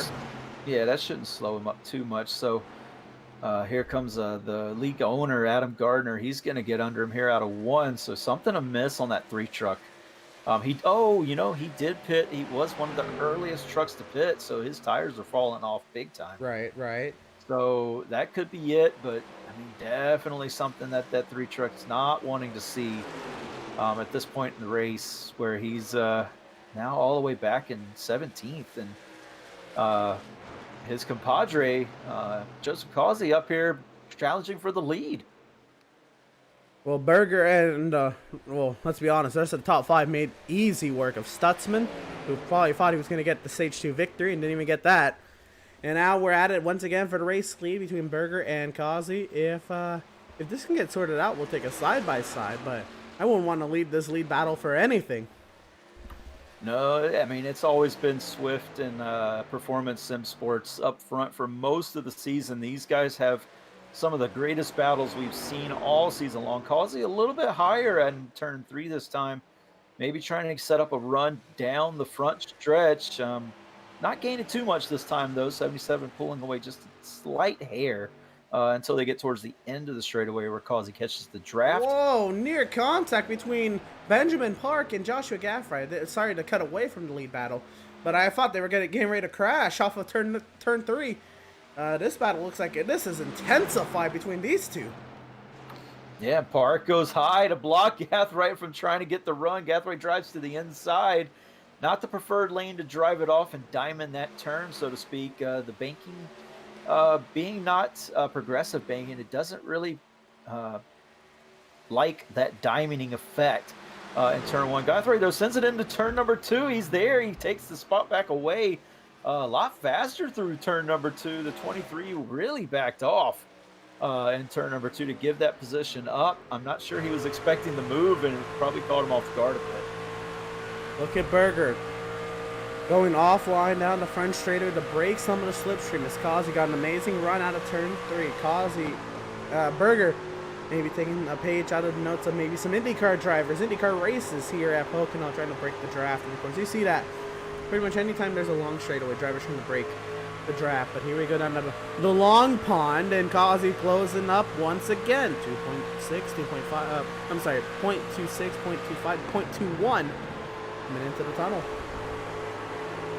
Yeah, that draft is definitely an effective thing through here. The short shoes, not so much. I mean, it still can be. You can still see that 88 truck closing as they get into turn 3, but it's definitely that front stretch over a mile long, and then the long pond stretch where you can really make up time. Causey, great run out of turn 3.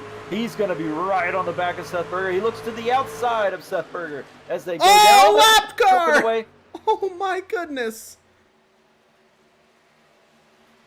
Seth Berger setting a pick almost with the lap truck there. I believe that is that Jeremy C. Poole? I'm not sure who that is. That is Jeremy Poole. I'm sorry, that caught me so off guard. I had no idea that they caught the lap traffic. Seth Berger sees it out of the front mirror and tries to use him as a pick, and it works to perfection. maybe that's him thinking, okay, that's a little payback for the little contact. Side shot there, the little contact in turn 3 earlier, setting this pick here when you get a great run off of turn 3. But I fully expect that 88 truck to do it again. Looks really good through turn 3, really composed, that 88 truck running that middle high line. And yeah, again, he gets another decent run. Maybe not so much this time, but still, that draft just pulls him right back to the back bumper of the 77. I was gonna say Joseph. Yeah, I think his setup is very hooked up for turn 3. If anything, Joseph looked a little yawed out coming through the center of the corner. That one lap we were taking the rear onboard of Seth Berger's truck. Here we go, though, down the long pond. Causey has a great run, but does not send it into turn 2. He knows better than that. And excuse me. You know what? I was gonna say, for any other driver, losing the race lead after leading the entire first stint of the race, I think would be huge. Like Joseph, in the spot Joseph Causey's in right now, this is the first time he's really experiencing dirty air, since the pit stops. And I think any other driver would really falter and shred their tires because of it. But Joseph, just with his experience on the sim and his knowledge and just racing for as long as he has, understands, what to do when the tables turn. I definitely agree with that because he is a racecraft professional here at any track. But one thing I think he is doing is he's trying to put pressure on Seth Berger. He knows Seth Berger's truck is very fast on the long runs. I mean, he tracked him down from a couple of seconds back on the last run. And so maybe what he's trying to do here is get that 77 off his game, put a little pressure on him. Just let him know, hey, I'm here and I'm not going away. So maybe trying to put a little pressure and see if that 77 will make a mistake at any point in the race, and so he can take advantage of it. So far, it doesn't look like Seth Berger's put a foot wrong, but that has to be what Joseph Causey is doing right now, just not letting Seth Berger get away and then putting the pressure on to see if he can make a mistake or force a mistake out of the 77 and take advantage of it. Well, you'll notice, I think what Seth has on Joseph right now is these arcs into the corners. And Seth is just getting such a nice late turn in to turn one. And Joseph's kind of turning in a lot earlier. And of course, you got to think about the bump there in turn one. He sure wanting to avoid it. But when you take a late turn in like that, your tires are just not under the same amount of pressures. Maybe you take an early turn in and you have dirty air. I mean, that's a lot for your right front tire to handle. Yeah, and I'm just noticing too, Causey does have a little bit of damage on that front bumper. It's very minor, but any damage here can hurt the truck quite a bit. Seth Berger slides out of turn 3 that time, but Causey got a very bad exit out of turn 3 as well. So not going to really hurt Seth too much, but he did slide the rears a little bit there. But yeah, this little bit of damage on the 88 truck not helping it off. He loses this draft. To Seth Berger, it could be all she wrote here for trying to catch this leader again, but hanging on to the coattails right now is the 88, but I mean, that 77 though has looked brilliant on the long runs, and we're getting another good one here. We did say this one was going to be pretty much a green flag race. That one early caution, Max Service back into pit again, but we've had that one short little caution at the front here. Here comes Greg Holt as well, but since then, all green flag. We take a look at the chat and we see Maffey Setzer support has come out in full force from Dark Horse Racing, and the Berger Nation support has come out in the chat as Seth Berger, last season's champion, takes over the race lead as our two-time winner on the season, Greg Holt, and was our point leader coming into today's race. Looks to take his final pit stop of the evening. We're going to step aside real quick, and we're going to go side by side here from the virtual Long Pond, Pennsylvania. Don't go anywhere. We won anyway. After months of quarantine, we're all interested in how we can become our best self. The team at Permanent Makeup and Cryo is here to help you get the flawless makeup look every day without the extra effort or time. When it comes to your appearance, you deserve the best care that money can buy.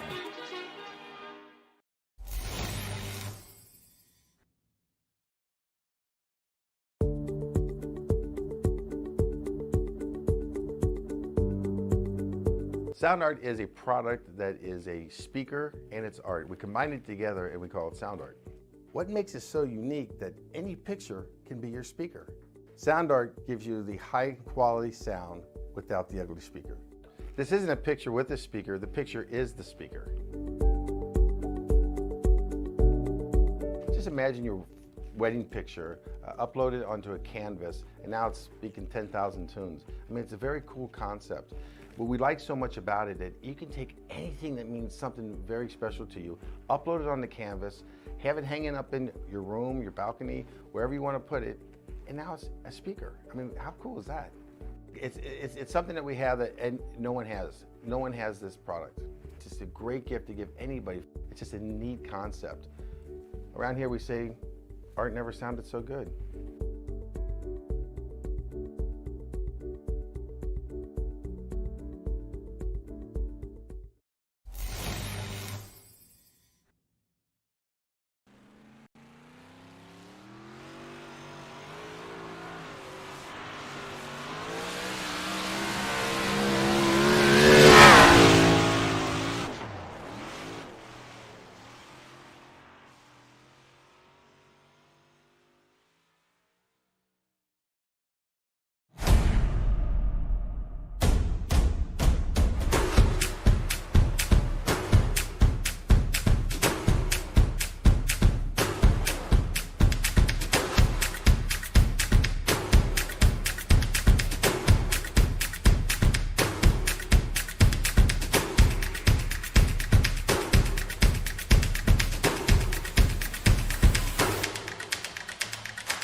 Found yourself trying to hide your joy because you're unhappy with your teeth? Your smile is the first feature noticed in an interview, on a date, or in family photos. We want you to be able to shine bright as your best self, and our teeth whitening system is the perfect step toward restoring your confidence. SoundArt introduces an entirely new way to listen to music in your home. By combining the best of two products, a revolutionary high-fidelity, low-profile Bluetooth wireless speaker with beautiful artwork. Select from a library of artwork or upload your own photos to personalize your experience. SoundArt ushers in an era of invisible, beautiful, and amazing sound throughout your home and redefines your entire entertainment system. The need to reclaim your floor space and rid your home of unsightly speaker boxes that need to be bolted to the wall is now a thing of the past. Our canvas is printed on high-quality permalite by Breathing Color. And select from our gallery or upload your own. Standard sizes include 16 by 20 and 18 by 24 canvas wrapped. Custom sizing is available, as well as surround sound options.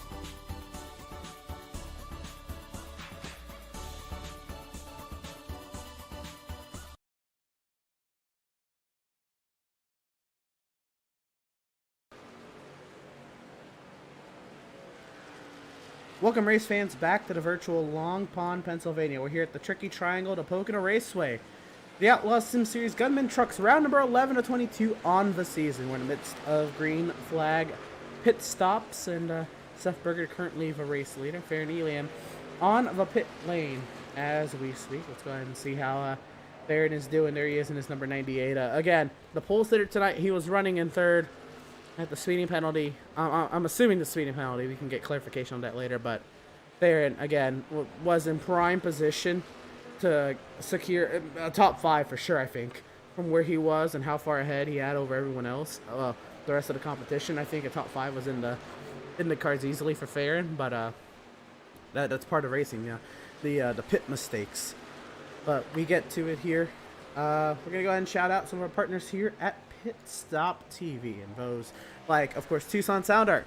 Your picture, your music. You provide the image that you want, and we will custom create a beautifully framed high-quality canvas with a built-in Bluetooth speaker. With Sound Art, you get the best of both worlds. Visit TucsonSoundArt.com for additional info, and use promo code PitStopTV at checkout for 10% off of your purchase.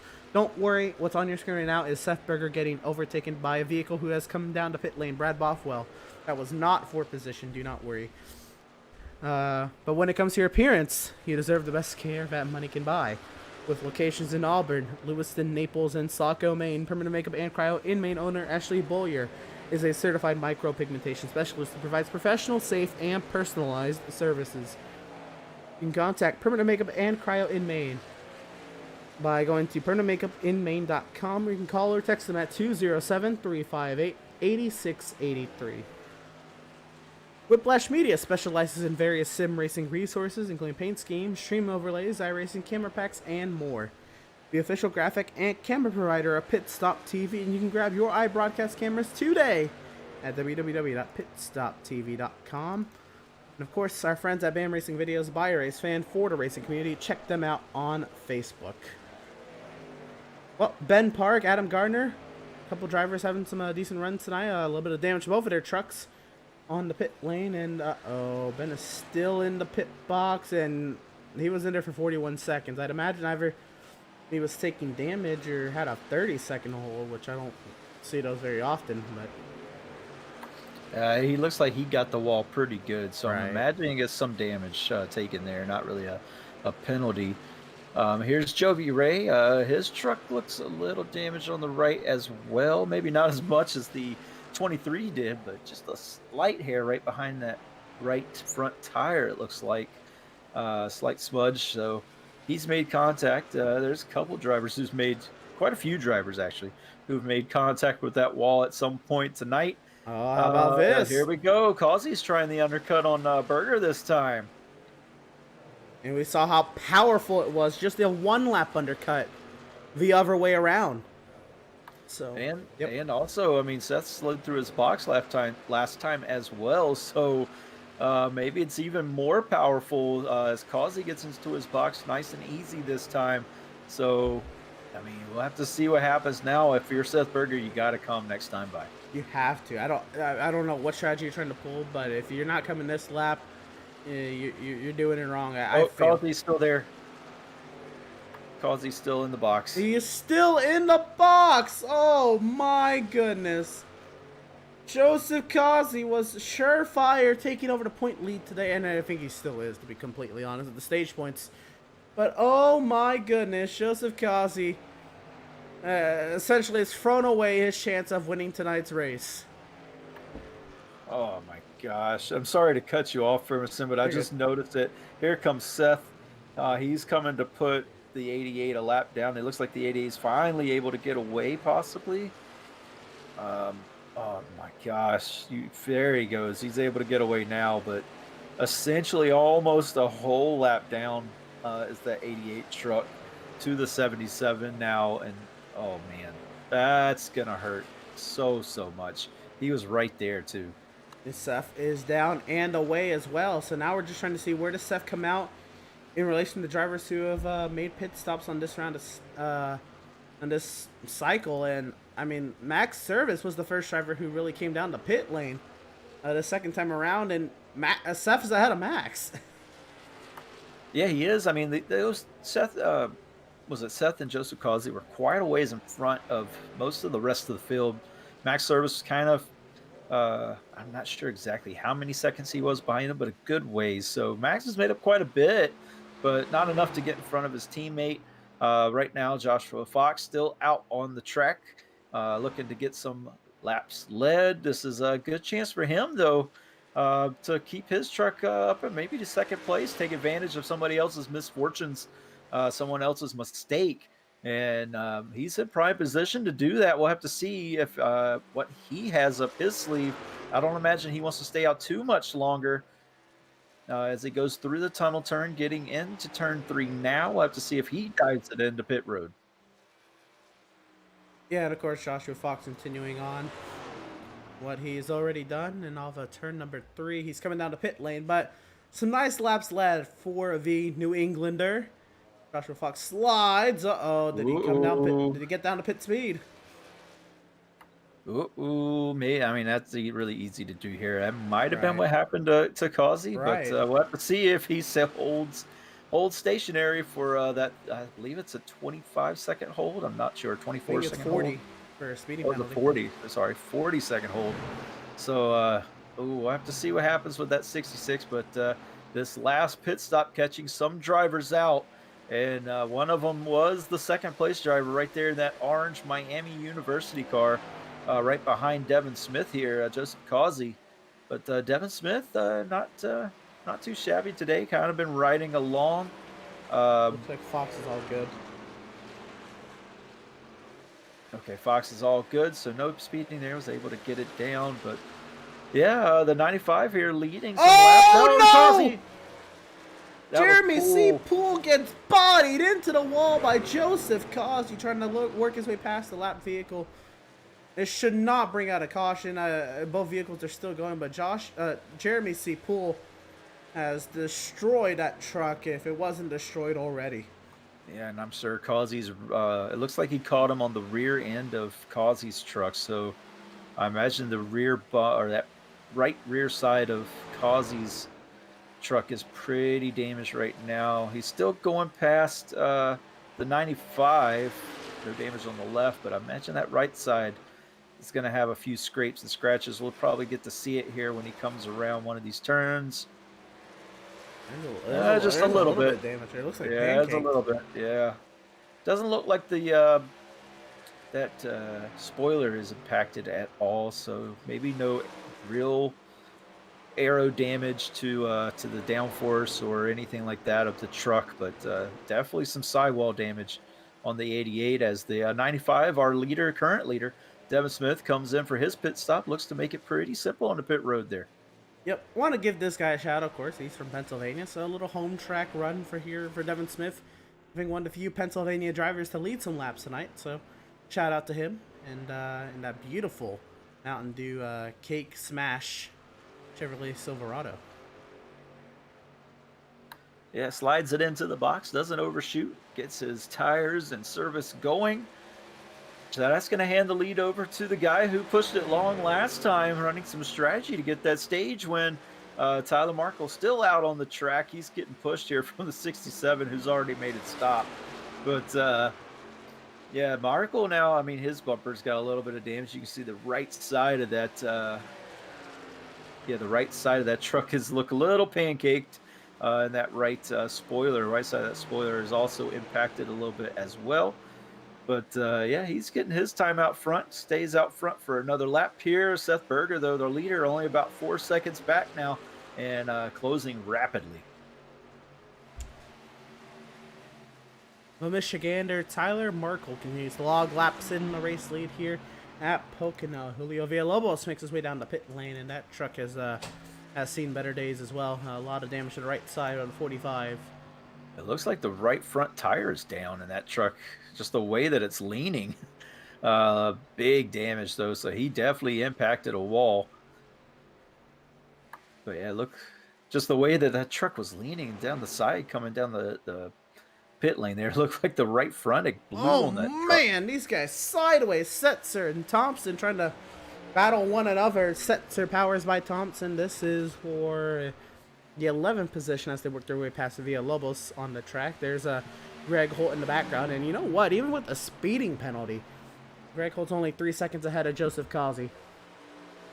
Yeah, and I mean, that's one kind of good thing that Joseph Causey can look forward to here is that he is Well, they're in the same still within frame. a chance. Yeah, they're still in the same frame. He did get some points for winning the stage, so he still is up in the championship for right now for the regular season point lead.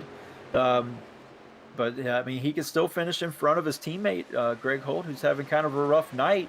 So yeah, anytime that I think that your main rival's having a rough night, you need to take advantage of it. And I mean, we've seen that the last 2 races, Holt had a bad week at Watkins Glen, and Joseph Causey took full advantage by winning that race. And then the next race, Joseph Causey had some trouble, and Greg Holt took full advantage by winning that race. So this time, though, it doesn't look like either one of them is going to be set up for the win. But at least if you can get in front of your main rival and finish ahead of him, whether you are Greg Holt or Joseph Causey, that would be considered a win in the points total right now. Well, how about our current league owner, Adam Gardner, going at it with the driver who was holding the points lead coming into today's race? What a statement it'd be for Adam, who's part-time race controller and doesn't even get to run these trucks half the time. Come out here and stick it to our the point leader, you know? Yeah, he hit the apron there and turned 2 a little bit. The truck slid up on him. Was able to keep it out of the wall, but he is going to have to sacrifice that position here we go. to the truck behind him. And here we go. The pass has already happened. Yeah, we caught it a little late, but it was inevitable. That 77 truck having already pitted on newer tires.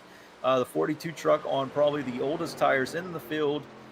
He has probably burnt every single bit of those tires off. I'm not sure if he's saving, trying to make it to the end of this thing, but I don't think there is a way that he can do it unless he is big time saving. But I think he's hoping for a yellow at this point because his possibly. race is essentially over. I mean, if he pits now, he's going to end up... I mean, he might still get a top 10 if he just takes a splash, but...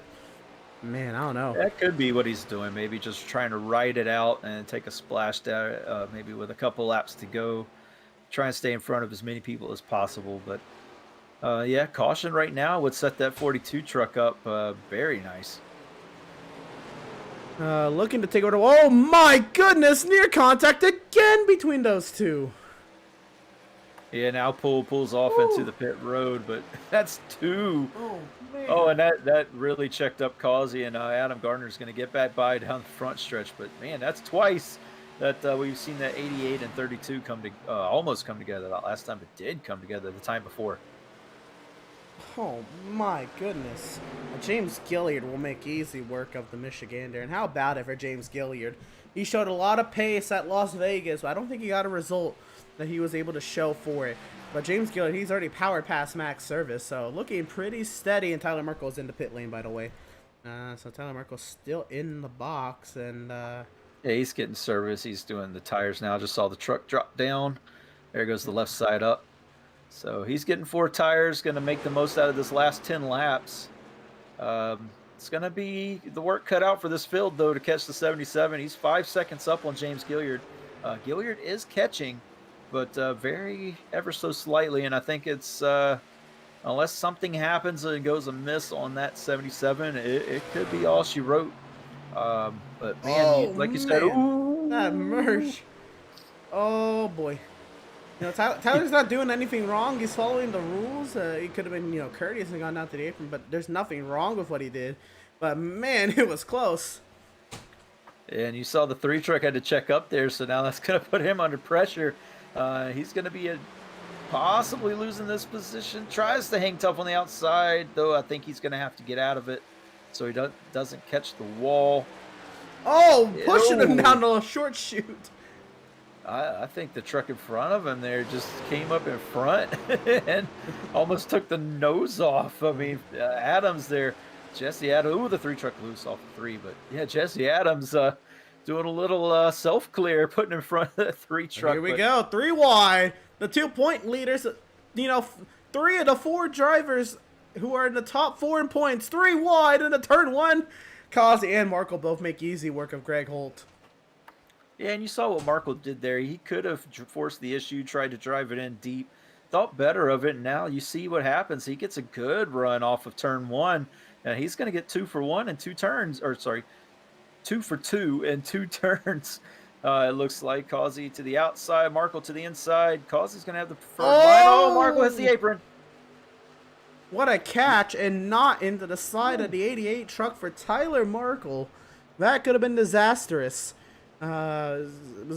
Joseph Causey has now worked his way past Greg Holt to just ensure that he will come out as the point leader. Tyler Markle's looking to see, I don't know about a top 10, but maybe he can get up to 11 before the race is over.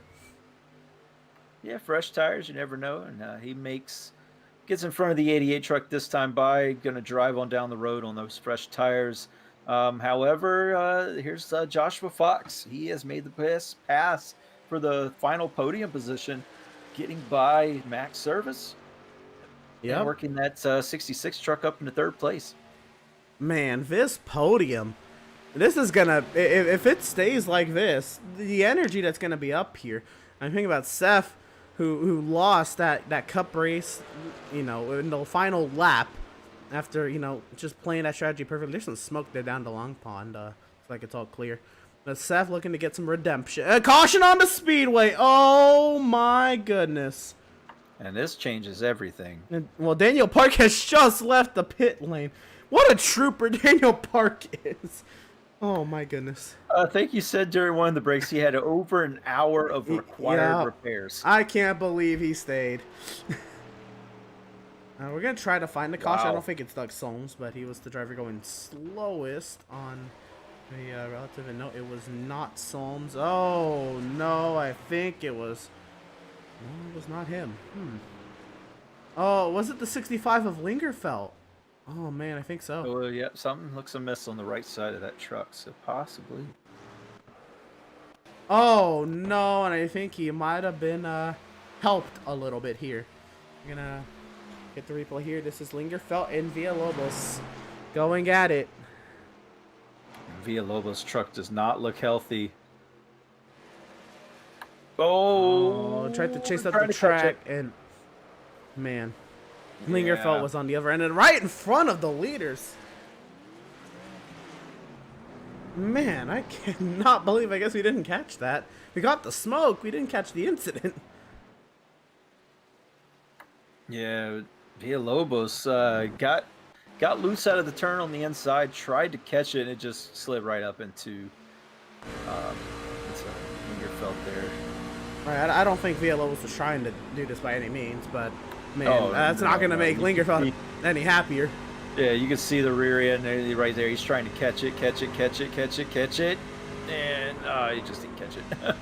Yeah, and I mean, that entire time it looked like he was trying to stay away from the 65, but I mean, his truck was unhealthy, and I mean, Lingerfeld took a brutal hit to his truck.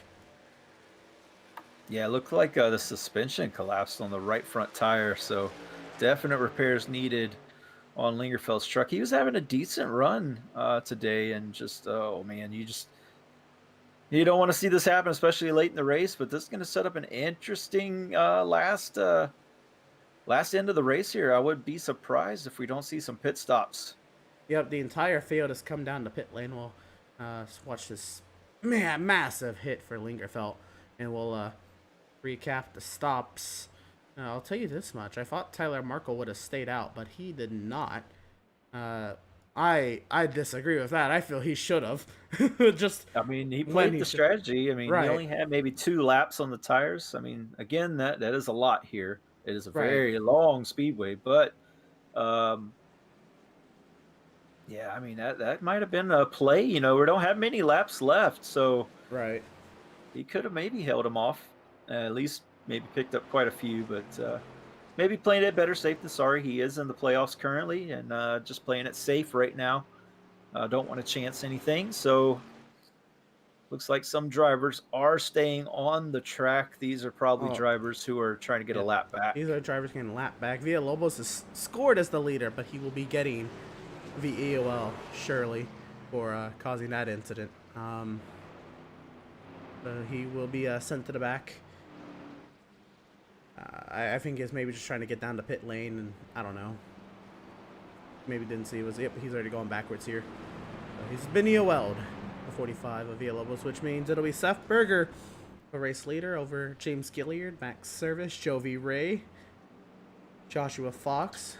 Oh, Jovi Ray up here. He hasn't been up towards the top so much. Maybe he can give these leaders something to worry about here at the end of this race. It gets a second chance driving through the field. He's come from way back in the field. I think he was in 20th starting. So big day for Jovi Ray and his first Outlaw. Choices made there.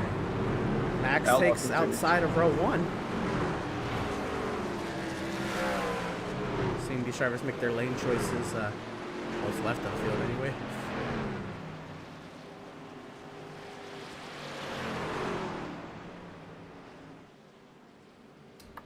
But yeah, Jovi Ray, good run for him so far. Saw a couple of things there, but I think some of those trucks are just so shot. I think I'll just leave that alone. Yeah, they got to make it at the line. We saw some late calls, but that's for the admins to work out, not really for us. Yeah. So we worry about the action on the track and bringing it to you. And one thing that is on the track is 2 Swift Racing members in the front row. Wow. What this will be. How about James Gilliard there inside of row 2? He's had a great run tonight. I hope he can, for his sake, he deserves at least a podium the way he's ran. We'll see what happens, of course. Jovi Ray in his first Outlaws Sim Series start. I've raced against Jovi Ray at this point, I think close to 20 times, 25 times. He's a phenomenal driver, very fast, very clean. Up here in 4th, I wouldn't expect anything different. Devin Smith, the home track driver. There's a few Pennsylvania drivers in the field, but Devin Smith, the highest running of the Pennsylvania drivers. Who's outside, I'll have Joshua Fox, Stutzman, Gaff, right? Jesse Adams, Matthew Setzer, the top 10.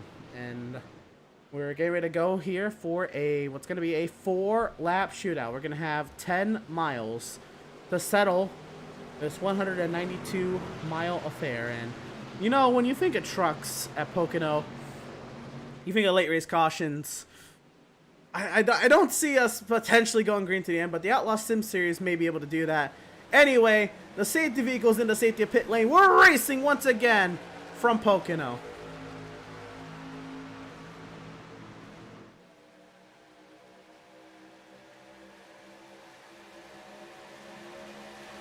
Man, that fan out in the turn number 1.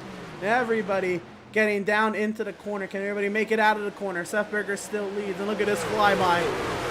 Man, oh man. Oh, I think there's a little bit of contact. Oh, truck's up and over in the middle of the field. They are rolling to Devin Smith. The hometown Devin Smith flipping down the Long Pond straightaway. Oh my gosh. We saw 3Y getting into turn 1, and I was thinking that's not going to work. But, oh my gosh, we'll have to get a look at that. That was a wild ride for the 95. I'm going to be completely honest. That is exactly what I expected. Yes, even the flip. Because I've already seen it. The last 3 Pocono broadcasts I've done, there's been a flip. 2 on Pit Stop TV, 1 with another affiliate. But I remember Matt and I in the MS30 Truck Series most vividly flipping down the back straightaway in a similar nature. Oh, truck just catches the wall there. Gilliard just, oh my goodness, sends Devin Smith. Gets caught by Theron Elam. And he's just spinning like a top in the center of the field. I hope he's not racing in VR. Oh my goodness. I know he's not, but unless he got like a VR headset like this week, man, that would be wicked. But still, let's take a ride for ourselves, shall we? It looks like the 33 truck maybe got loose in the middle. He's going to clip the guy on his outside and then just comes across the track. Really probably not in control of the truck. Just catches the rear. Oh, up and over you go. Oh my gosh. That is a wild ride, and that's exactly what happened, by the way, Devin. I agree. That's the second flip today, by the way. Yeah, Daniel Park flipped before we even took the green flag. He was sent to the catch fence, pretty much crossing the start-finish line. And then we have this one from Devin Smith. And, oh my gosh, that's a big-time hit. We'll see. Who's that on the outside there? That's the Land Fox. Joshua Fox. Both drivers having amazing runs tonight. And Gilliard just gets loose in the middle of a pack. And, man, Farron just nowhere to go. Oh, our pole sitter, Farron, who's already had a horrible day with a pit stop penalty. And now he gets caught up in this. Oh, my gosh. I'm not gonna say it for the sake of decency, but that just looks like something I've seen before. That is a unbelievable accident down the long pond here, and there was Ben. Yep. So Ben and Joseph Causey also having some trouble here at turn 1 too. Not as big as this one, but right. I was trying to get the onboard of Farron queued up here to just see what he saw through all of this.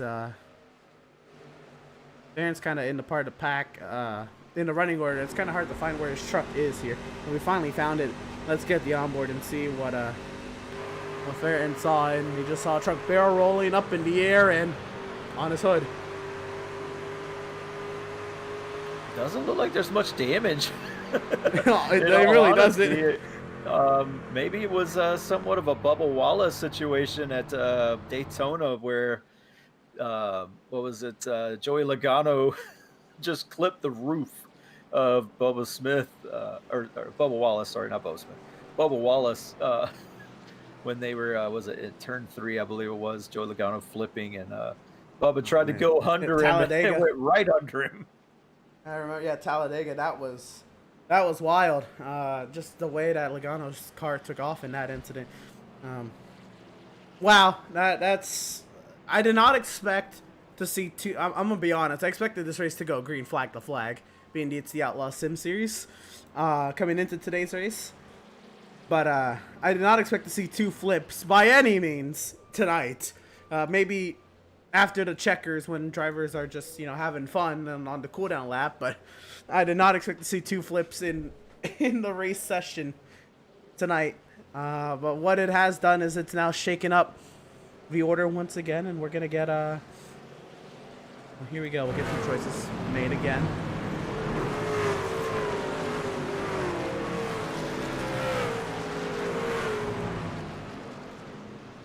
And well, let's check in with what the field's got down here. And it is Seth Berger, the race leader, electing the inside lane. Teammate Max Service to his outside. I wonder how this is gonna go, because Seth, of course, dominated that one race a few weeks ago, or not dominated, but he put himself in the right position at the right time to win that race. Lost on the last lap. He's kind of dominated the second half of tonight's race.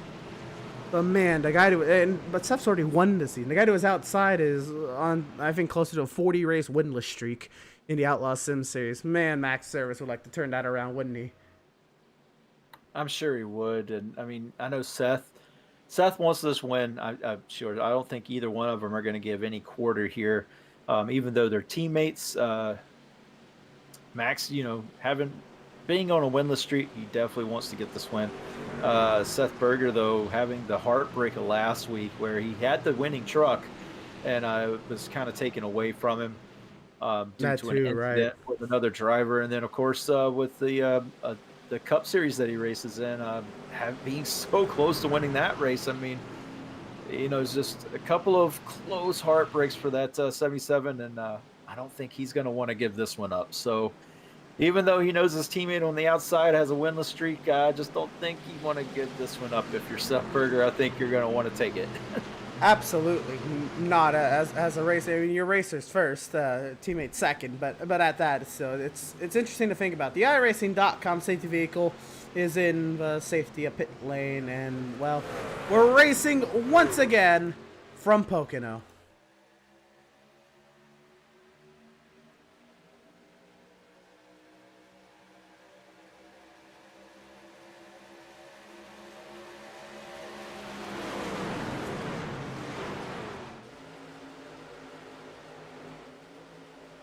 Oh, loose off the corner. Here comes Jovi Ray to the outside into the race lead. Jovi Ray, here comes Max Service trying to break the winless streak. Side by side down the long pond and into the tunnel turn. Contact at the entry to corner. Jovi goes sliding up the track. Joshua Gaffray up in the third. Max Service to the race lead. His winless streak could be coming to an end. He's going to caution on the speedway. Oh my goodness. Tyler Markle's around off the tunnel turn, and we're looking for our second overtime attempt of the night. Oh, that was getting good. And oh my gosh, 77 truck got loose out of turn one, and it just set up a mayhem. Grab all positions you can down the long pond straight, and Max Service came out on top of that one. Man, oh man, and you know what? I just said a few minutes ago, when I think of trucks at Pocono, I think of a lot of yellows in a short span of time. And this happened. Oh, he just got turned. I don't quite know. Oh, Ooh, no. Dan Dan Park again. Oh, no. He is 68 laps down. Who is that? Farron Elam. Is that Farron Elam? Oh, my gosh. And his bad night continues as well.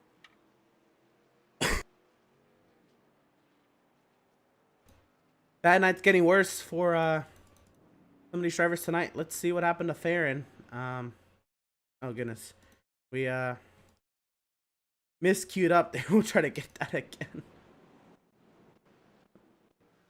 But Farron Elam goes around off the tunnel turn in the heart of the pack. And let's see there. I mean, they're 3 wide up ahead. Thompson is trying to find his way down. 3 wide behind Causey and Richardson. Yeah, this is into the tunnel turn, too. You don't want to do that.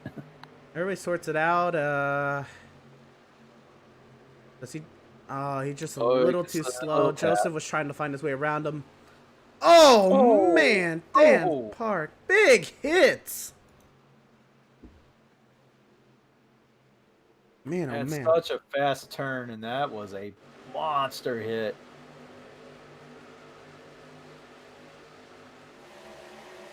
Well, we'll get to see a lot of it here.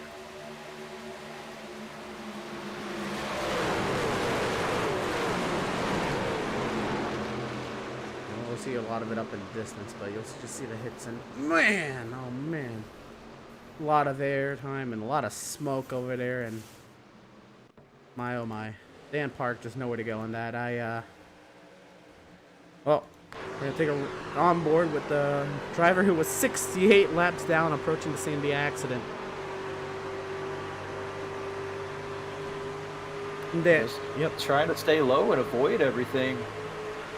And that was that. Yeah, it was turn 1. So trying to stay low, avoid everything. Gets into turn 2, takes it easy. Just like lap 1. Nowhere to go. Nowhere to go. He had a guy on his outside, so he couldn't go up closer to the wall. I don't know if that would have changed anything, to be completely honest. Yeah, probably not. He would have just kept coming. Oh my gosh, that's horrible, horrible, horrible luck for Dan Park. After being the driver of the week and then couldn't even take the green flag, and now he gets back on the track finally, and then he gets taken out again. Oh the trooper that Daniel Park is, by the way. He sat for over an hour of required repairs. He was in the pit lane 68 laps. Only 3 of those were under caution, waiting for his repairs. And essentially what happened to him on lap 1 happens to him maybe 10 laps later. Wow. Well, what we have here is we're on our second overtime attempt. We have a limited overtime attempts here in the Outlaws Sim Series, and unfortunately, I think we're going to get to the point where we're probably going to use a lot of them. But, yeah, I think it's turn 1 and 2. You get through that first lap. If we get through that first lap, it's probably going to spread out. There's a lot of beat-up trucks here now. So I think if these front runners get through turns 1, 2, 3 the first time around, that second lap's going to be pretty easy. So, of course, it is a green light checker, so after they throw the white, it'll be over. But, yeah, it's just that first lap. You gotta take it easy and get what you can get, though. So, I mean, if there's a gap and you're not going for it, then you're not a race car driver. I was corrected a week ago, or a couple weeks ago. Ayrton Senna made that quote. If there's a gap, you got to go for it, especially to win the race. If you're not going for the win, you're not a race car driver. So, let's go ahead and take a look at the weather at this point. We haven't even taken a look at the weather all day. Partly cloudy today. We saw some overcast there about 20 laps ago at this point.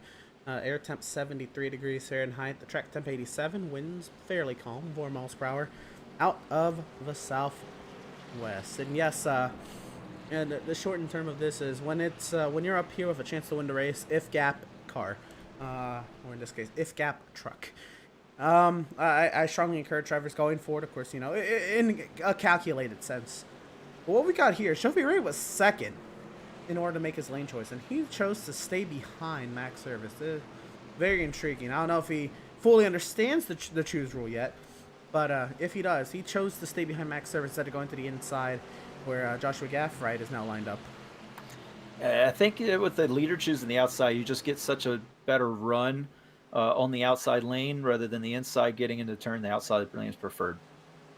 Well, the iRacing.com safety vehicle finds its safety in the pit lane. Overtime attempt number 2. Green flag is in the air. Gaffright pulls side by side with Service, and here comes the fanning out.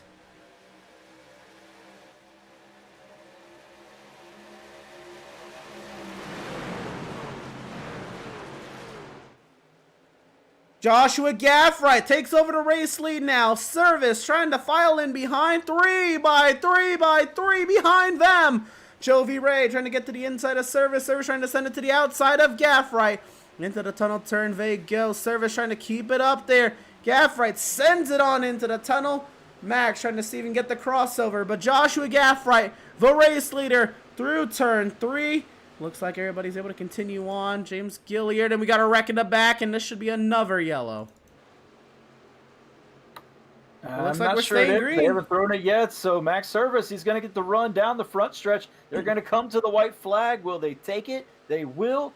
This race is going to be ended on the next flag, which will be the checker. Max Service to the inside for the race lead as they come for the last time in turn 1. This race is official. Oh, contact between Gaffright and Service as they take the white flag, presented by Tucson Sounder. Max Service on a 40-plus race winless streak. Contact, Setzer and Jovi Ray going at it. But Max Service down to Long Pond for the final time. He has Joshua Gaffright in tow through the tunnel turn. Off of turn number 2. One final turn to do it. Wrecking in the back is Bothwell in the yellow vehicle. But into turn 3 for the final time, Max Service. Since race 5 of last season, he is back in victory lane in the Outlaws Sim Series. What a race from Max Service. He takes home the win. It is going to be some party and swift racing tonight. Oh, my. Oh, big wrecking in the back as they cross the line.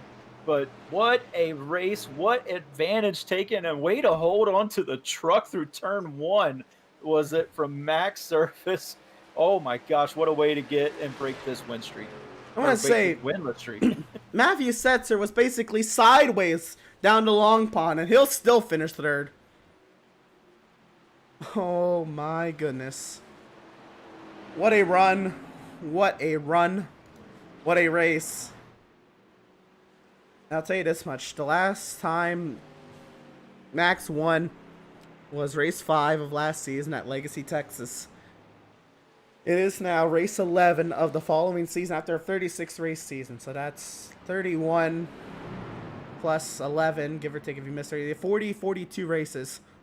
He missed a couple starts. So about 30, well, almost the 40 starts since his last win. But Max Service And no longer winless.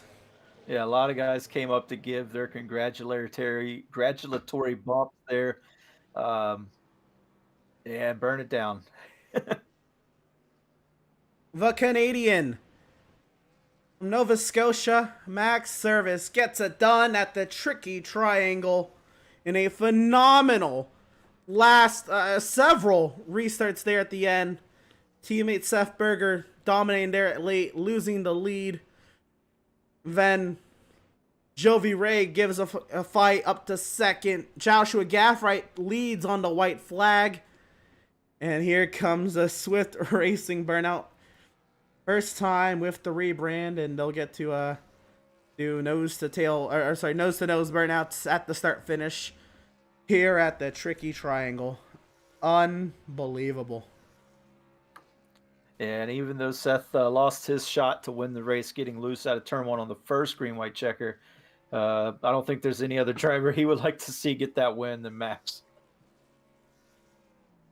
Right, I definitely would agree with that. Other than himself, I think that 81 would be the next best thing. And it looks like Seth is fairly celebratory in that as well. I'm sure it hurts to lose that kind of a race. But, I mean, what can you do when you get 3-4 restarts piled on after one another? But that being said, we're going to step aside. We'll be right back. And Max might have blown the engine. Seth's going to push him to victory lane.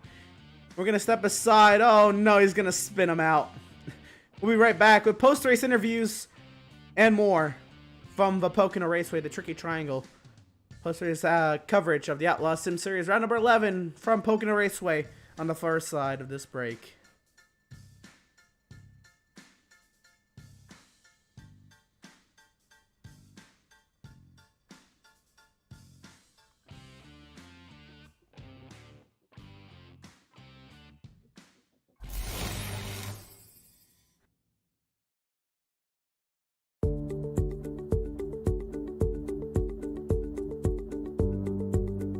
Sound art is a product that is a speaker and it's art. We combine it together and we call it sound art. What makes it so unique that any picture can be your speaker? Sound art gives you the high quality sound without the ugly speaker. This isn't a picture with a speaker, the picture is the speaker. Just imagine your wedding picture uploaded onto a canvas and now it's speaking 10,000 tunes. I mean, it's a very cool concept. What we like so much about it that you can take anything that means something very special to you, upload it on the canvas, have it hanging up in your room, your balcony, wherever you want to put it, and now it's a speaker. I mean, how cool is that? It's something that we have that and no one has. No one has this product. It's just a great gift to give anybody. It's just a neat concept. Around here we say, art never sounded so good.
Have you found yourself trying to hide your joy because you're unhappy with your teeth? Your smile is the first feature noticed in an interview, on a date, or in family photos. We want you to be able to shine bright as your best self, and our teeth whitening system is the perfect step toward restoring your confidence.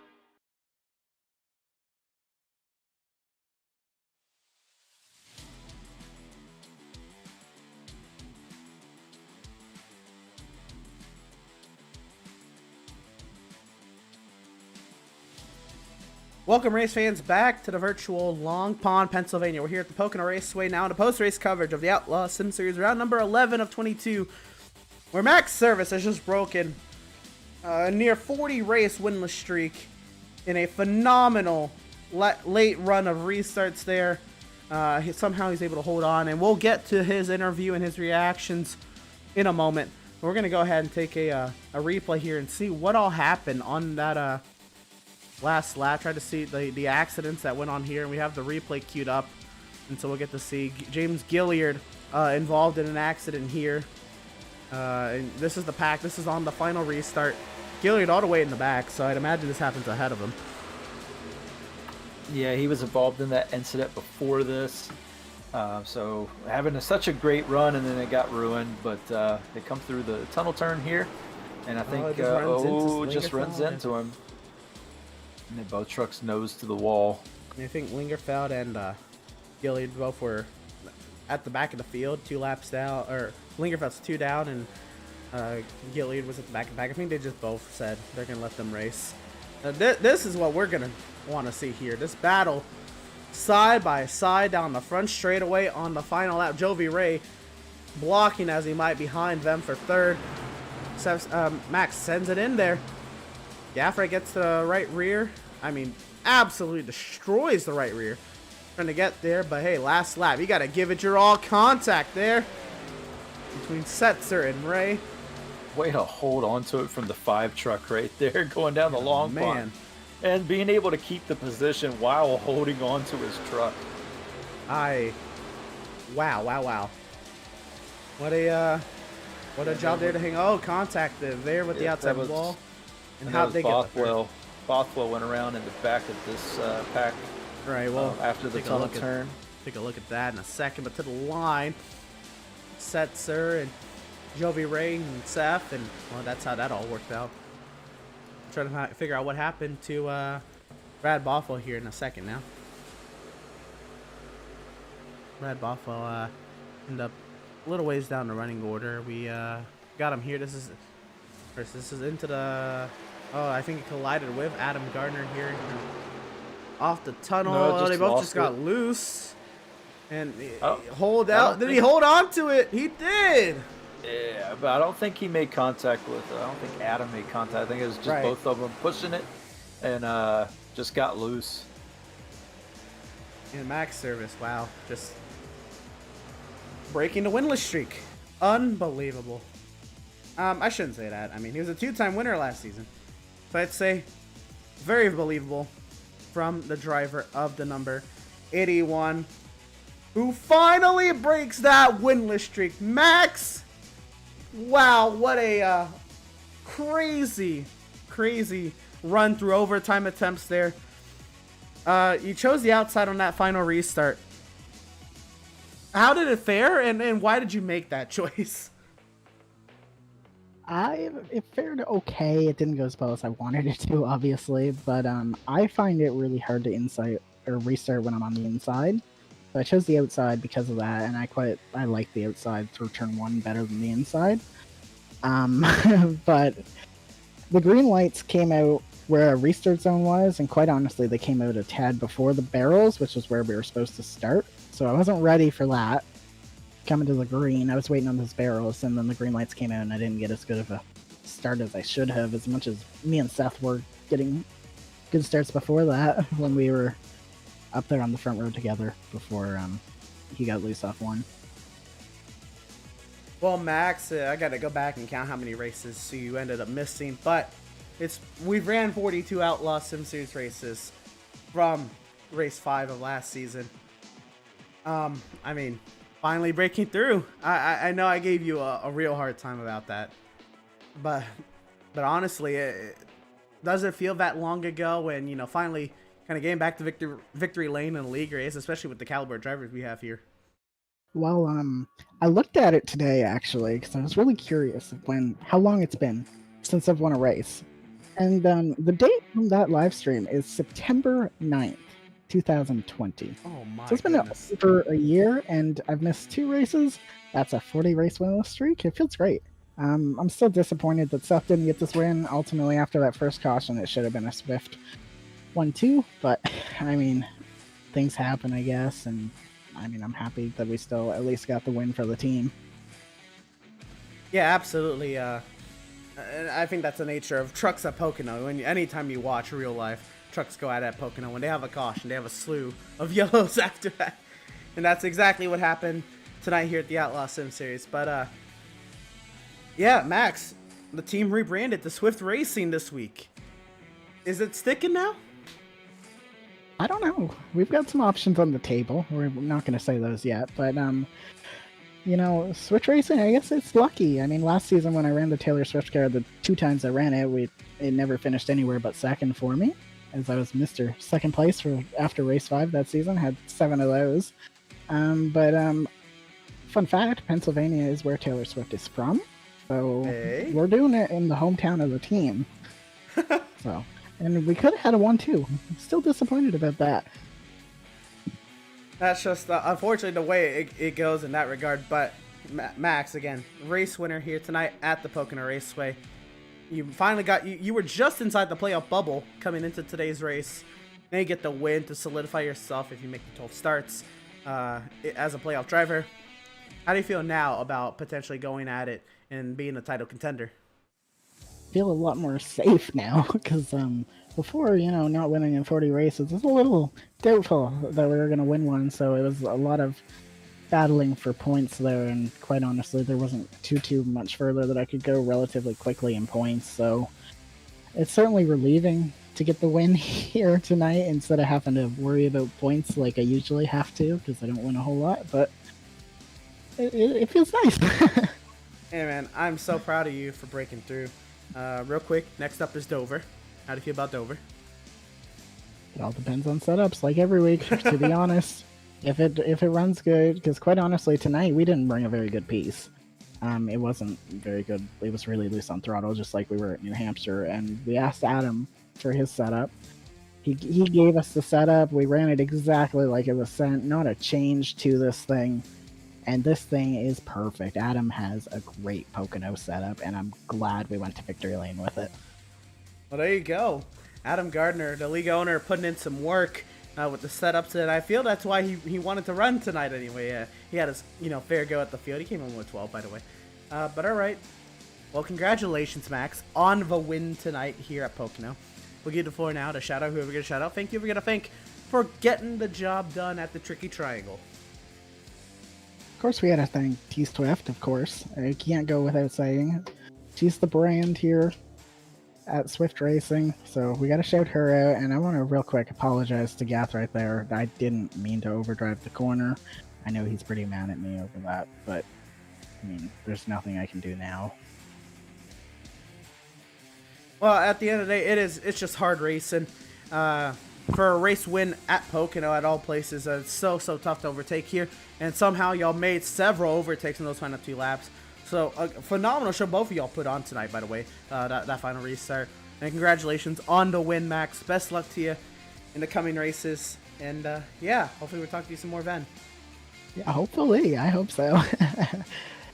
Right on. That is race winner, driver of the number 81. And, well, it looks like Joshua Gaffright has declined an interview for tonight's event.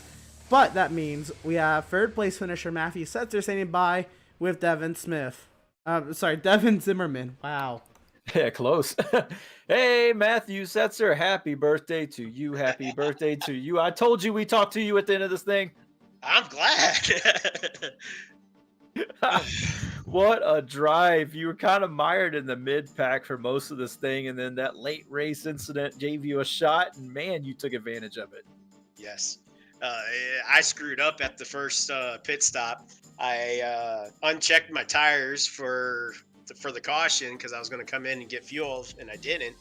and then that made a lengthy stop and screwed me over. But luckily, how I did my pit strategy for later on and had a fast enough truck to get back up there, at least to have like right around 10th place. And then those cautions at the end, oh my God, that helped me out a ton. I was like, I'm in the catbird seat now. Oh, for sure. And man, that last lap, I mean, you got to take us through the last lap. That was wild. There was bumping and banging for the lead. You were sideways going down the long pond. I mean, talk us through that. 78 tried to straight up wreck me, and I had the run on him, and I don't know why he tried to block at the last second and then almost turned me, but man, I was wheeling it. I was like, nope, you ain't taking it from me. I would have, if that wouldn't have happened, I believe I would have had a shot at maybe first or second. I don't know, but it's all what if. Take the third and go home. It's a win to me right now, and it was a crazy last lap. Yeah, that was so crazy. I mean, we couldn't have, for an entertainment value, we could have drawn it up any better. And then for it to happen to the guy we talked to before the race on their birthday, I mean, that's just amazing to me. Oh my gosh, this sets you up so well going, into the kind of the end of the regular season here, to some tracks that you said you're good at. And I mean, the confidence has got to be high going into those short tracks that you really like. Yes. I can't wait I think it's Dover next week. Dover next week. Dover's going to be a fun track, I think. More Iowa, I got circled because every time I've done official races with the truck series, I was doing real good with those, but that is also fixed setups versus these are open setups, so we'll see what happens. Yeah, we'll see what happens, and I'm sure you're going to be up there, man. You really like them short tracks, and oh my gosh, what a drive tonight! I can't be happier for you. Haven't talked to you before the race, and it'll be your birthday. So, congratulations. This is a win. Yes.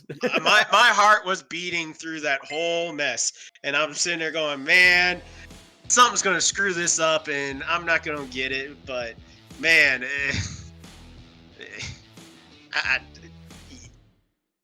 I'm a wheelman. That's all I can say right now.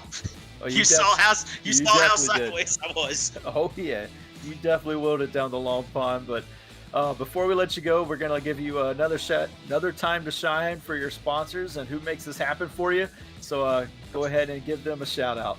Sidetrack Hobby South, my little RC dirt track that I have, Bristol RC Speedway. Man, this is the best. It really, it's a dream come true right now. I want to win so badly, and I feel like that Bristol dirt race, I gave it away, but right now this is a lot of redemption, and it's giving me a lot of momentum. I got to keep up this practice schedule that I've been doing these past few weeks, because right now I believe I'm going to have something maybe for those guys soon. Boy, we'd love to see that. Congratulations again on the third place. Keep it up, and we hope to talk to you a lot more in the coming ones. I hope so too. All right, appreciate it. Congratulations. Thank you, sir. And well, that was the birthday boy, Matthew Setzer, coming home with a podium tonight at Pocono. A phenomenal job from the 5 of Matthew Setzer, and looks like we don't have the 78 of Joby Ray with us tonight to get an interview from our 4th place finisher, but we'll keep moving on down the line. It'll be 5th place finisher Seth Berger, the driver who looked like he dominated that second half of the race. And Seth, 31 laps led. It looked like it was going to be yours. Late race caution. Yeah, definitely should have been mine. Oh, wait. We were talking about the other race with the Cup cars, that how you were putting yourself in the right place at the right time. And this race was looking to be a redemption run for you. Was it starting to feel like that as you started to eke out that lead there after that second round of pit stops? Oh yeah, for sure, man. I was thinking about SRN right away. I was like, wow, I get to redeem myself for choking it at Pocono, and sort of choked this one. I wouldn't change anything about how I took turn 1. The truck just snapped loose on me. Couldn't do anything about that. And yeah, man, it hurts. Everyone forgot how to keep it straight for just a few more laps, and even after that first green white checker, could have had a first, second Swift and got the win, but nope.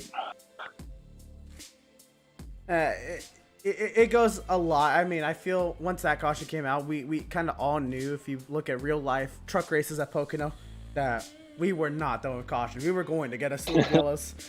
And that's exactly what happened.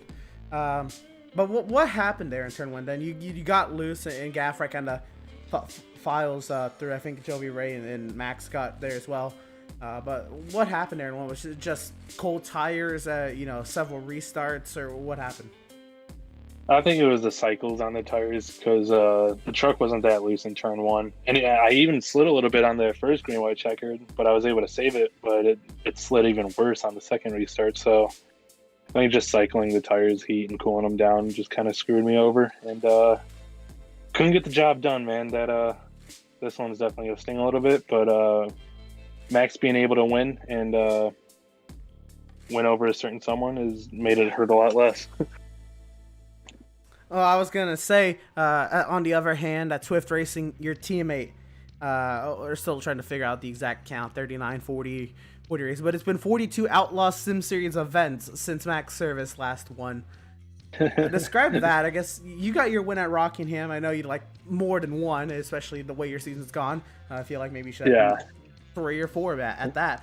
But for your teammate, and as a teammate, Max finally getting back to victory lane, I'm sure it was a huge run of confidence for him.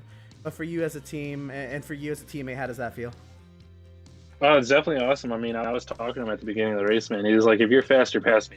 I was like, "Dude, I want you to win, man. Like, you got to win. You got to get this confidence boost in you, man. Watch Max. He's gonna be a front runner a lot more now." I agree. Again, he's our teammate in that Cup Series, and I think that's what he needed. He needed confidence, because he definitely has the pace most weeks. And I know we give him a hard time a lot, but I mean, we really do give him a hard time.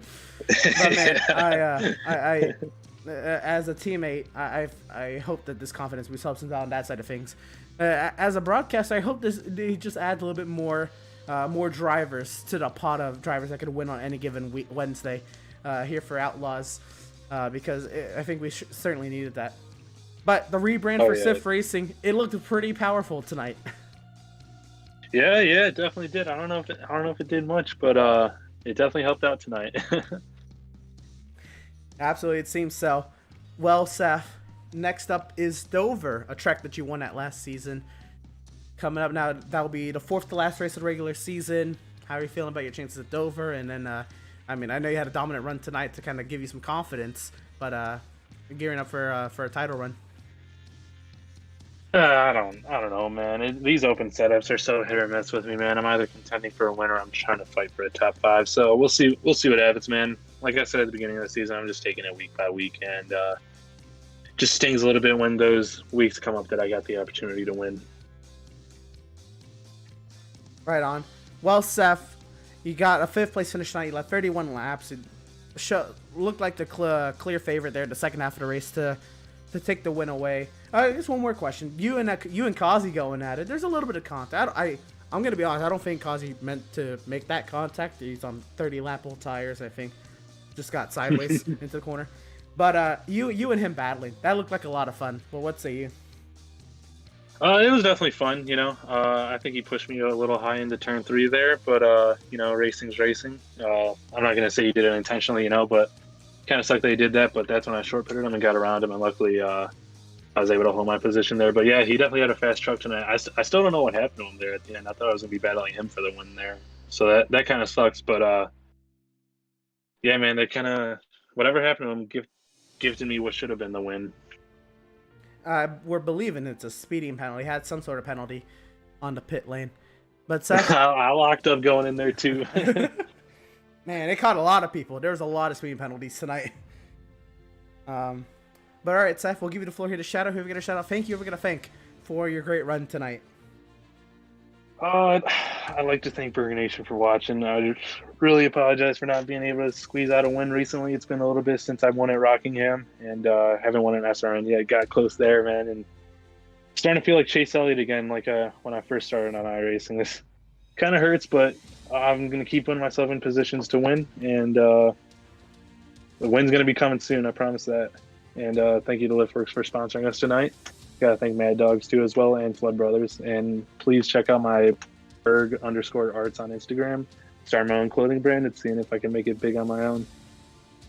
Absolutely. We noticed that on the truck last week at New Hampshire. Gave a little shout out. There you go. The foremost shout out from the man himself, Seth Berger, and the Burger Nation that came out in the bunches tonight in the chat. It was great to see you all hyped for Seth when he was leading. Unfortunately, not able to pull through tonight at Pocono, but still some races to go this season. So half of the season to go.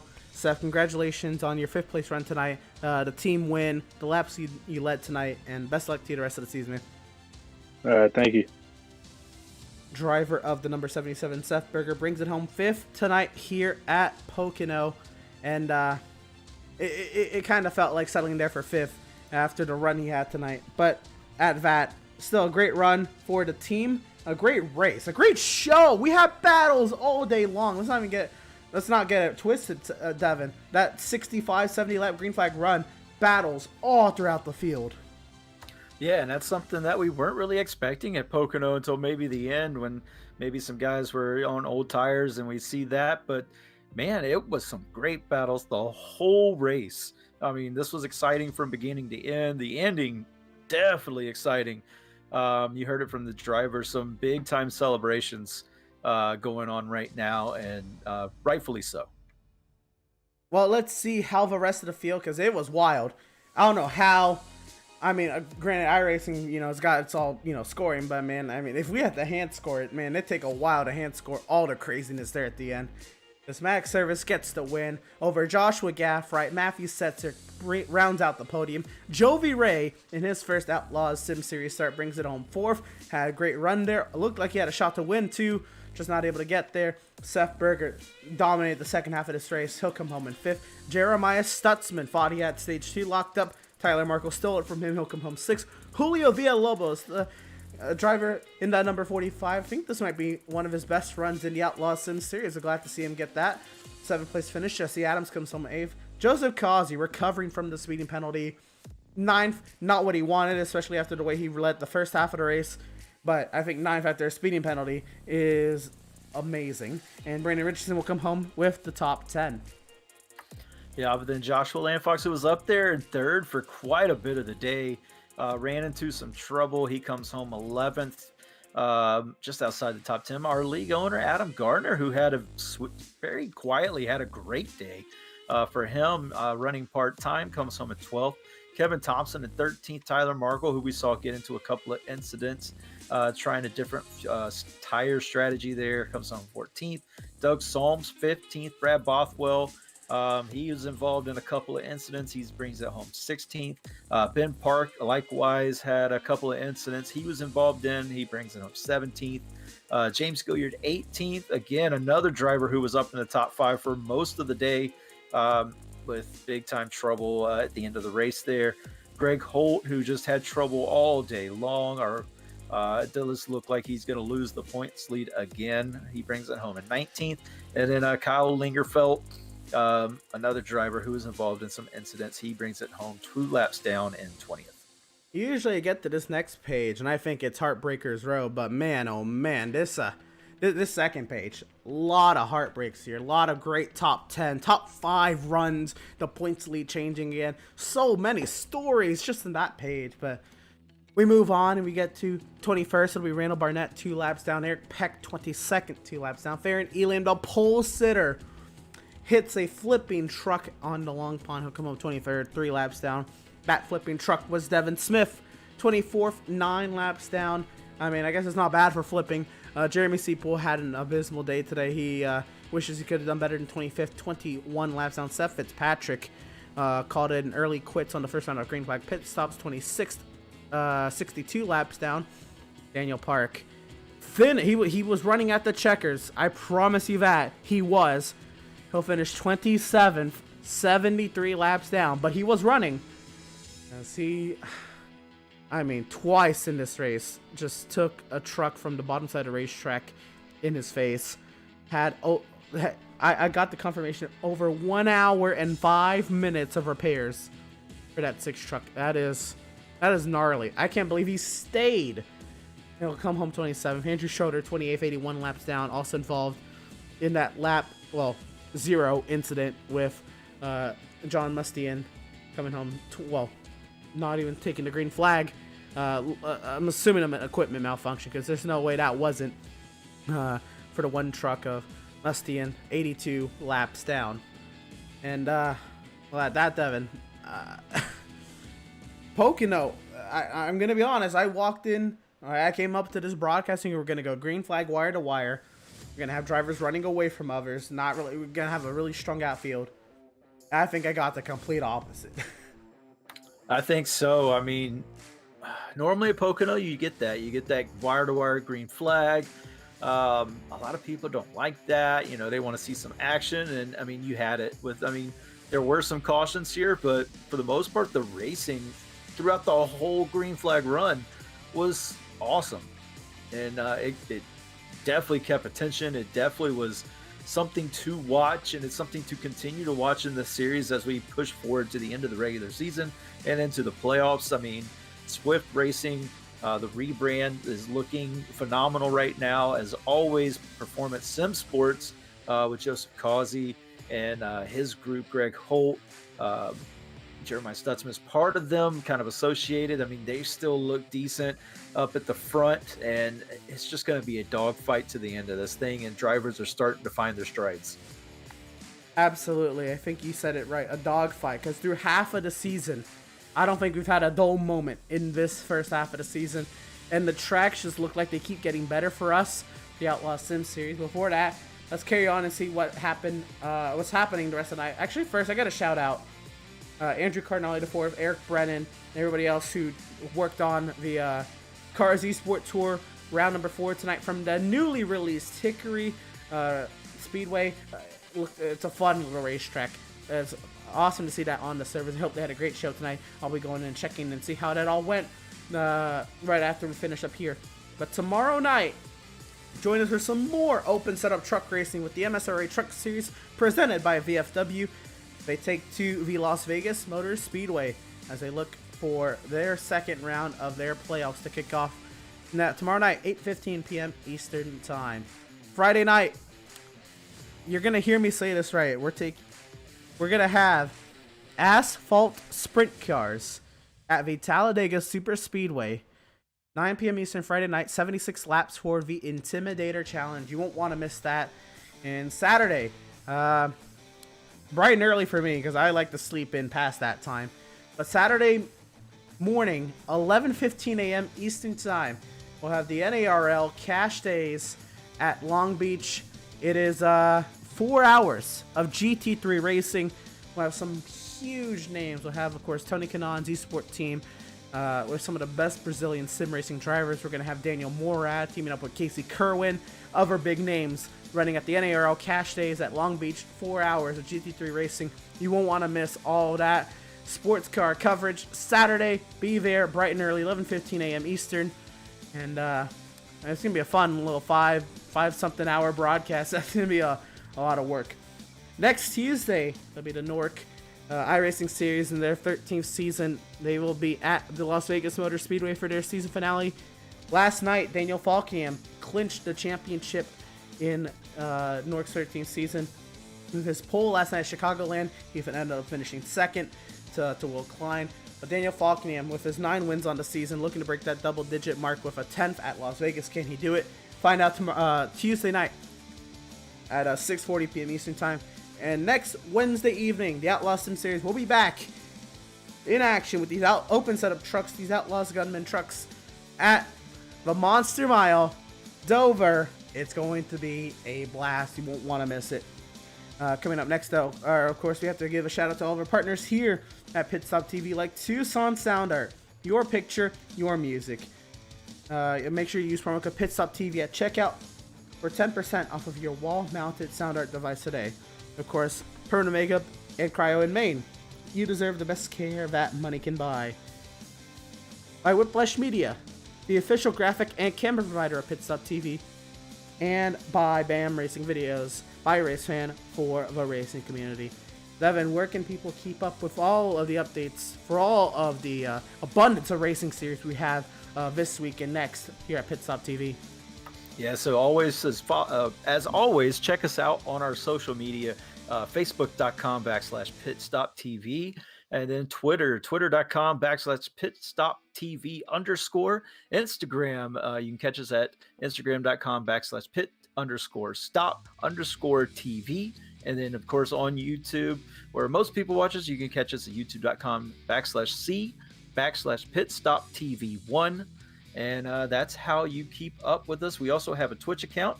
Emerson can tell you about that one. Yep, twitch.tv/pit_stop_TV. Make sure you check out pitstoptv.com. Again, for all info, Pitstop TV. A whole bunch more on there. Of course, if you want camera packs and graphics, if you want to read up on the Cars Tour, and other things that go on throughout the week. If we have any signups or any series that we're going to be broadcasting, they'll be on the website, of course, and you'll be able to get to those links through there. Make sure you check www.pitstoptv regularly for all that. I'm sorry, www.pitstoptv.com. Let me double check that. I feel like I'm messing this up now. I've known this for so long. Yes, it is www.pitstoptv.com. I don't know why I struggle with that so much. But that being said, that's going to do it here from the Pocono Raceway. We're happy to have had you all here tuning in and joining us for tonight's action. We hope you enjoyed tonight's broadcast. And for all of us at Pit Stop TV, Devin Zimmerman, alongside me on the mic this evening, Vincent Cortez, hooking up with all the action on our social media channels, and myself, Emerson Arden, on production and commentary. Thank you all for tuning in. Make sure you'll have a great night. Again, it's starting to get cool here. Actually, we stepped outside this morning, and it wasn't blazing hot. So if you're getting cold, if it's getting cold where you are, stay warm. If it's still hot where you are, stay cool. And we'll see y'all next time, either tomorrow night for the MSRA Truck Series at Las Vegas, or next Wednesday for the Outlaws Sim Series at Dover. You won't want to miss it. We'll see y'all then.